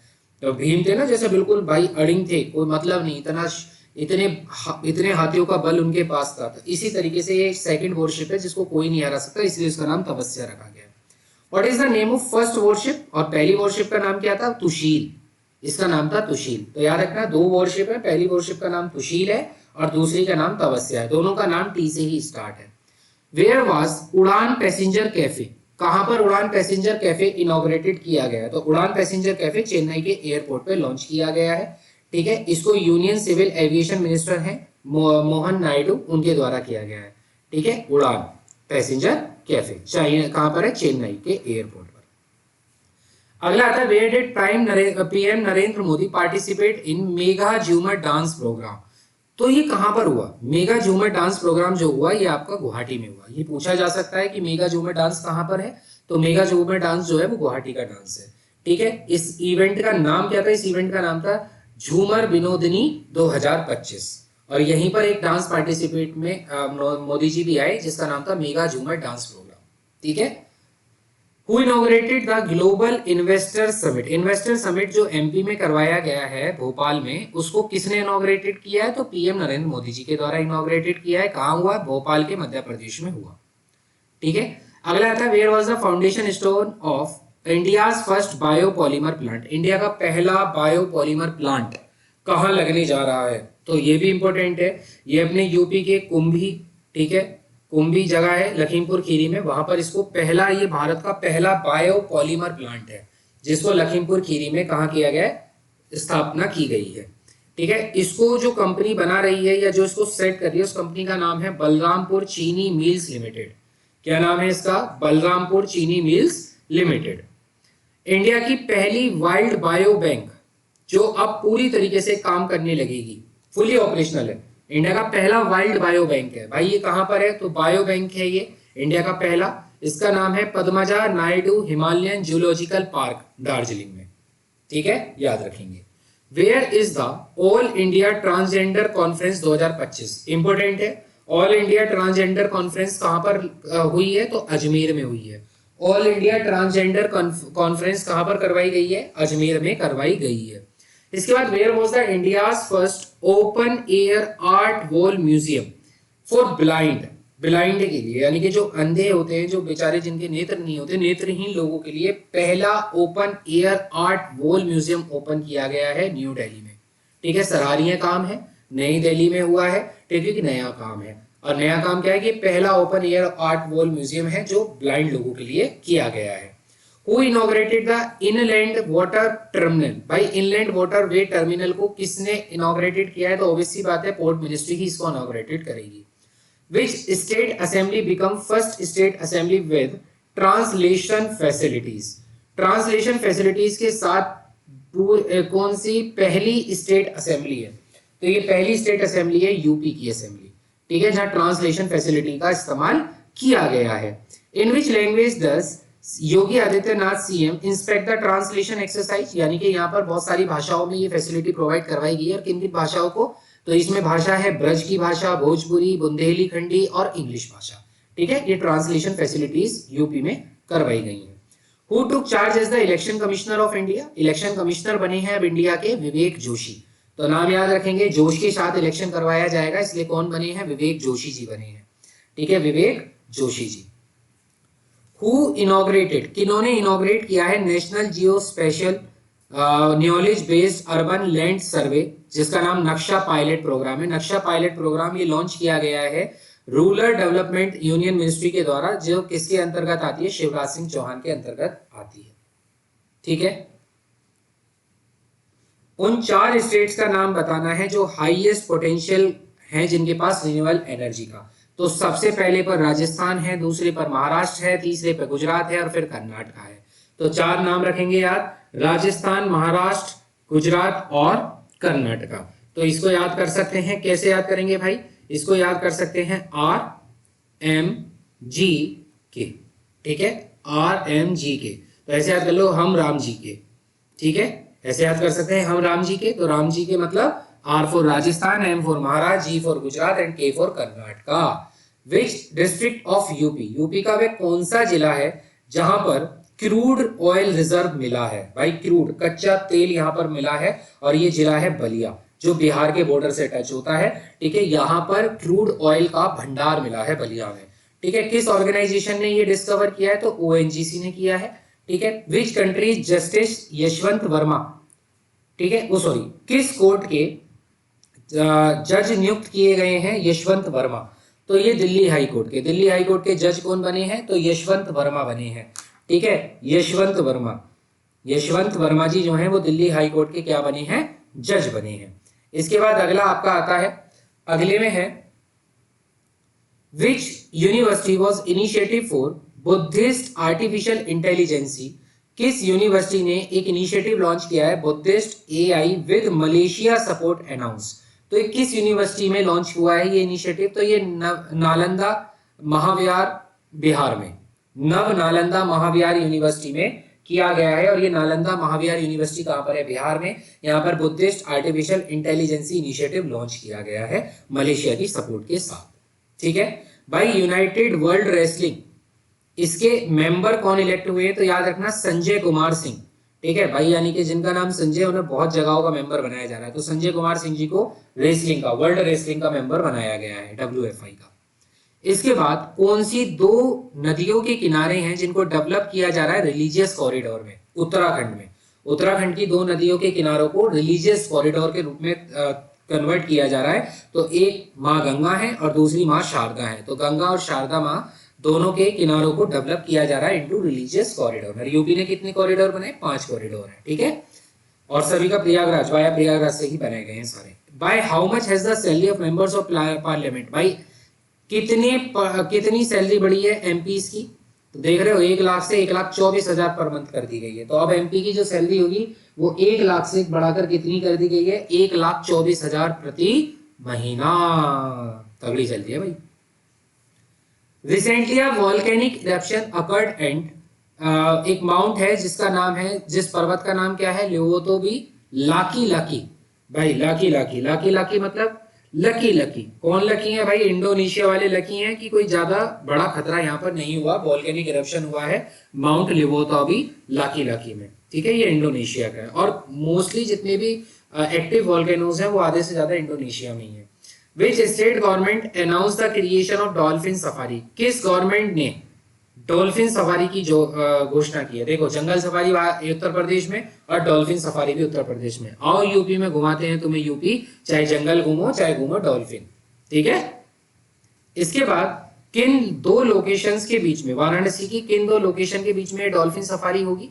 तो ये कैथी से धाकवा विलेज तक, कैथी विलेज से लेकर धाकवा विलेज तक ये आपको सफारी देखने को मिलेगी। और ये दोनों विलेज कहां पर है? वाराणसी में है, कैथी टू धाकवा, ठीक है। Where was the 6th edition of Jal Shakti अभियान कैच द रेन? जल शक्ति अभियान का 6ठा संस्करण कहां हुआ है? पंचकुला हरियाणा में। कहां पर है? पंचकुला हरियाणा में जल शक्ति अभियान करवाया गया है, ठीक है, करवाया गया है। इसकी कैंपेन की जो थीम थी वो ये थी कि वाटर का कंजर्वेशन करना है, यानी कि people's action for water conservation towards intensified community action. पानी का संरक्षण करो। Where is the India Nepal literature festival? India Nepal literature festival कहां पर हुआ है? तो भाई ये नाम तो तुम्हारे मतलब समझ में भी नहीं आएगा, तुम कितना ही ऑप्शन देख लेना, वृंदावन मथुरा कोई नहीं सोच पाएगा ना। तो इंडिया नेपाल लिटरेचर जो फेस्टिवल है ये वृंदावन मथुरा में करवाया गया है, ठीक है। बहुत इंपॉर्टेंट क्वेश्चन है, जरूर कहीं ना कहीं मिलेगा। India Nepal literature festival Vrindavan और मथुरा। इसके बाद between India and which country 8वीं जॉइंट वर्किंग ग्रुप मीटिंग करवाई गई है एग्रीकल्चर पर? तो ये इंडिया और जर्मनी के बीच में हुई है, ठीक है। इंडिया का पहला ग्रीन वेस्ट प्रोसेसिंग प्लांट कहां पर आएगा? तो पहला इंडिया का जो ग्रीन वेस्ट प्रोसेसिंग प्लांट है ये इंदौर के बिचौली हप्सी इलाके में है। कहां पर है? बिचौली हप्सी इलाका है इंदौर का, वहां पर पहला ग्रीन वेस्ट प्रोसेसिंग प्लांट यहाँ पे लॉन्च किया गया है। उत्तर प्रदेश सरकार ने एक स्पेशल स्मार्ट स्कूल लॉन्च किया है डिफरेंशियली एबल्ड बच्चों के लिए। तो ये लॉन्च हुआ है भाई ग्रेटर नोएडा में। कहां पे लॉन्च हुआ है? ग्रेटर नोएडा में। ग्रेटर नोएडा में ये स्पेशली जो डिफरेंशियली एबल्ड बच्चे होते हैं उनके लिए स्मार्ट स्कूल है। और इसका जो कोलैबोरेशन है वो किसके साथ है? तो इसको कोलैबोरेट किया है ऑटोमोबाइल कंपनी होंडा ने, ठीक है। होंडा के साथ मिलकर ये आपका स्मार्ट स्कूल एस्टेब्लिश किया गया है। अभी वाटर सस्टेनेबिलिटी कॉन्फ्रेंस करवाई गई। पहली बात तो ये वाटर सस्टेनेबिलिटी कॉन्फ्रेंस जो थी ये न्यू दिल्ली में हुई थी और इसका मेन फोकस था इंडस्ट्रियल वाटर को यूज करना एफिशिएंसी के साथ, use industrial water with efficiency के साथ इसका इस्तेमाल करना, ठीक है। Water sustainability conference. अगला आता है महिला समृद्धि योजना। भैया महिला समृद्धि योजना, ठीक है, महिला समृद्धि योजना किस स्टेट गवर्नमेंट की स्कीम है? तो ये दिल्ली की है। महिला समृद्धि योजना किसने लॉन्च की है? दिल्ली ने लॉन्च की है महिला समृद्धि योजना। इसमें महिलाओं को जो हेल्प दी जाएगी, जो फाइनेंशियल हेल्प दी जाएगी, कितने रुपए की होगी? तो प्रति महीने उन्हें 2,500 रुपए दिए जाएंगे। प्रति महीने 2,500 रुपए महिला समृद्धि योजना के तहत दिए जाएंगे। न्यू दिल्ली में इसको लॉन्च किया गया है। इसका जो क्राइटेरिया है उसमें जो इनकम एलिजिबिलिटी है वो ये है कि आपकी एनुअल इनकम अगर 3 लाख तक है तो आप इसके भागीदारी बन सकते हैं, अन्यथा आप इसके भागीदारी नहीं बन सकते, ठीक है। किस मिनिस्ट्री ने लॉन्च किया है PM internship scheme? PM internship कौन करेगा भाई? पीएम इंटर्नशिप लॉन्च करेगी मिनिस्ट्री ऑफ कॉर्पोरेट अफेयर्स। किसने किया है? मिनिस्ट्री ऑफ कॉर्पोरेट अफेयर्स के द्वारा ये लॉन्च की गई है। अगला आता है where was the review meeting? Review meeting की गई है implementation of other 3 new criminal laws. जो नए 3 क्रिमिनल लॉज हैं उन पर रिव्यू मीटिंग कहां पर हेल्ड करवाई गई, तो ये असम के गुवाहाटी में करवाई गई, असम के गुवाहाटी में करवाई गई है। ठीक है, जन औषधि महोत्सव कहां ऑर्गेनाइज हुआ? ठीक है, पहले तो इसकी थीम क्या है, तो जन औषधि जो महोत्सव है इसकी थीम थी भाई दान करो दावत उत्तम, दान करो दावत उत्तम। तो ये जन औषधि की थीम थी, अफोर्डेबल मेडिसिन क्वालिटी ड्रग्स मिलने चाहिए, जन औषधि महोत्सव। ठीक है, तो दान करो और दावत उत्तम मिलेगी। इसके बाद किस कैंपेन को पीएम नरेंद्र मोदी जी के द्वारा सूरत में लॉन्च किया गया? तो Surat food security saturation campaign, Surat food security saturation campaign Modi ji के द्वारा सूरत में किया गया। किस प्रोग्राम के तहत CIL यानी कि कोल इंडिया लिमिटेड ऑर्गेनाइज करेगा embroidery exhibition for women artisan? जो वुमेन्स आर्टिजन है उनके एम्ब्रॉयडरी एग्जीबिशन लगाएगा, और इसको कौन लॉन्च करेगा? CIL करेगा। ये कहां पर किस प्रोग्राम के तहत होगा? तो इस प्रोग्राम का नाम है कांता मेला। ये जो कांता मेला है ना, ये कांता मेला CIL के द्वारा लॉन्च किया गया प्रोग्राम है। ठीक है, हु इनॉग्रेटेड द विश्व तीर्थ मेमोरियल हॉस्पिटल? विश्व तीर्थ मेमोरियल हॉस्पिटल किसके द्वारा इनॉग्रेटेड होगा? अमित शाह जी के द्वारा। विश्व तीर्थ मेमोरियल हॉस्पिटल का उद्घाटन कौन करेंगे? अमित शाह जी करेंगे। ठीक है, किस रोपवे प्रोजेक्ट को अप्रूवल मिला है कैबिनेट कमेटी के द्वारा? तो ये रोपवे प्रोजेक्ट है भाई गोविंद घाट से हेमकुंड साहिब, जो कि उत्तराखंड में है। ठीक है, अगले क्वेश्चन पर आते हैं। Where was the model inauguration of Jan Aushadhi केंद्र अंडर PMBJP हेल्ड? तो ये आपका दिल्ली के हाट में, INA दिल्ली हाट में हुआ है जन औषधि केंद्र, दान करो दावत उत्तम। ठीक है, इसके बाद 12th regional SD and circular economy forum, 12वां regional SD and circular economy forum, ये कहां पर हेल्ड किया गया है? जयपुर राजस्थान में हेल्ड किया गया है। ठीक है, किस इंटरनेशनल मिनिस्टर्स ने पार्टिसिपेट किया है? तो सोलोमन आइलैंड के और तवालू के, मालदीव्स के और जापान के मिनिस्टर्स ने इसमें हिस्सेदारी ली थी। जो ये SDN सर्कुलर इकोनॉमी फोरम था जयपुर में हुआ था, और इसमें चार जगहों के मिनिस्टरों ने पार्टिसिपेट किया था, सोलोमन आइलैंड, तुवालू, मालदीव्स और Japan. Which country emerged as the third largest biofuel producer in the world? भाई कौन सी कंट्री पूरे वर्ल्ड का थर्ड लार्जेस्ट बायोफ्यूल प्रोड्यूसर है? तो याद रखना इंडिया। इंडिया तीसरे नंबर पे ऑटोमोबाइल में भी है, इंडिया चौथे नंबर पे इकोनॉमी में, और तीसरे नंबर पे बायोफ्यूल प्रोड्यूसर है ये वर्ल्ड का। ठीक है, याद है। इंडिया का इथेनॉल ब्लेंडिंग परसेंटेज कितना है पेट्रोल में? तो इंडिया का इथेनॉल परसेंटेज है 19.6%, और इसका 20% टारगेट रखा गया है, जो कि 2030 तक है। मतलब देखो आप 0.4 बढ़ने के लिए 2030 तक का टारगेट है। ठीक है, तो टारगेट ईयर 2030 तक है। अभी फिलहाल हम 19.6 पर चल रहे हैं, और हमारा 2030 में टारगेट है इसको कहां तक ले जाना? 20% तक। ठीक है, the government achieve milestone by launching how many farmers producer organisation to empower small farmers?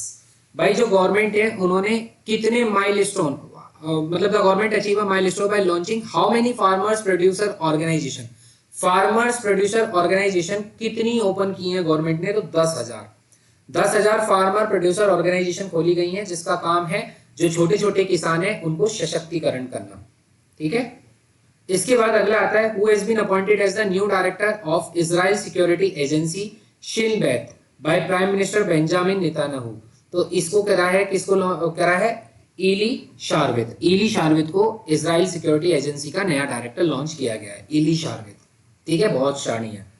Which country did not participate in the final negotiation of pandemic treaty? भाई पेंडेमिक ट्रीटी का फाइनल नेगोशिएशन में किसने participate नहीं किया?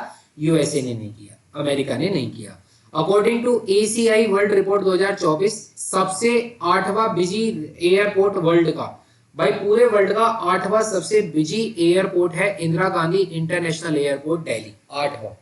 ठीक है, और सबसे ज्यादा जो बिजी एयरपोर्ट है पूरे वर्ल्ड का, भाई वो एयरपोर्ट का नाम है आपका Hartsfield Jackson Atlanta international airport. अगला क्वेश्चन आता है कहां पर global justice love and peace summit held हुआ है? भाई ग्लोबल जस्टिस लव और पीस समिट ये हेल्ड करवाया गया दुबई UAE में। इस समिट की थीम क्या थी? तो इस समिट की थीम थी one planet one voice global justice love and peace. तो एक प्लेनेट है, एक आवाज है, और आवाज सिर्फ यही कहती है कि ग्लोबल जस्टिस हो, लव हो और पीस हो। तो ये कहां पर हुआ है समिट? दुबई के UAE में हुआ है। समझ आई ये कहानी आपको?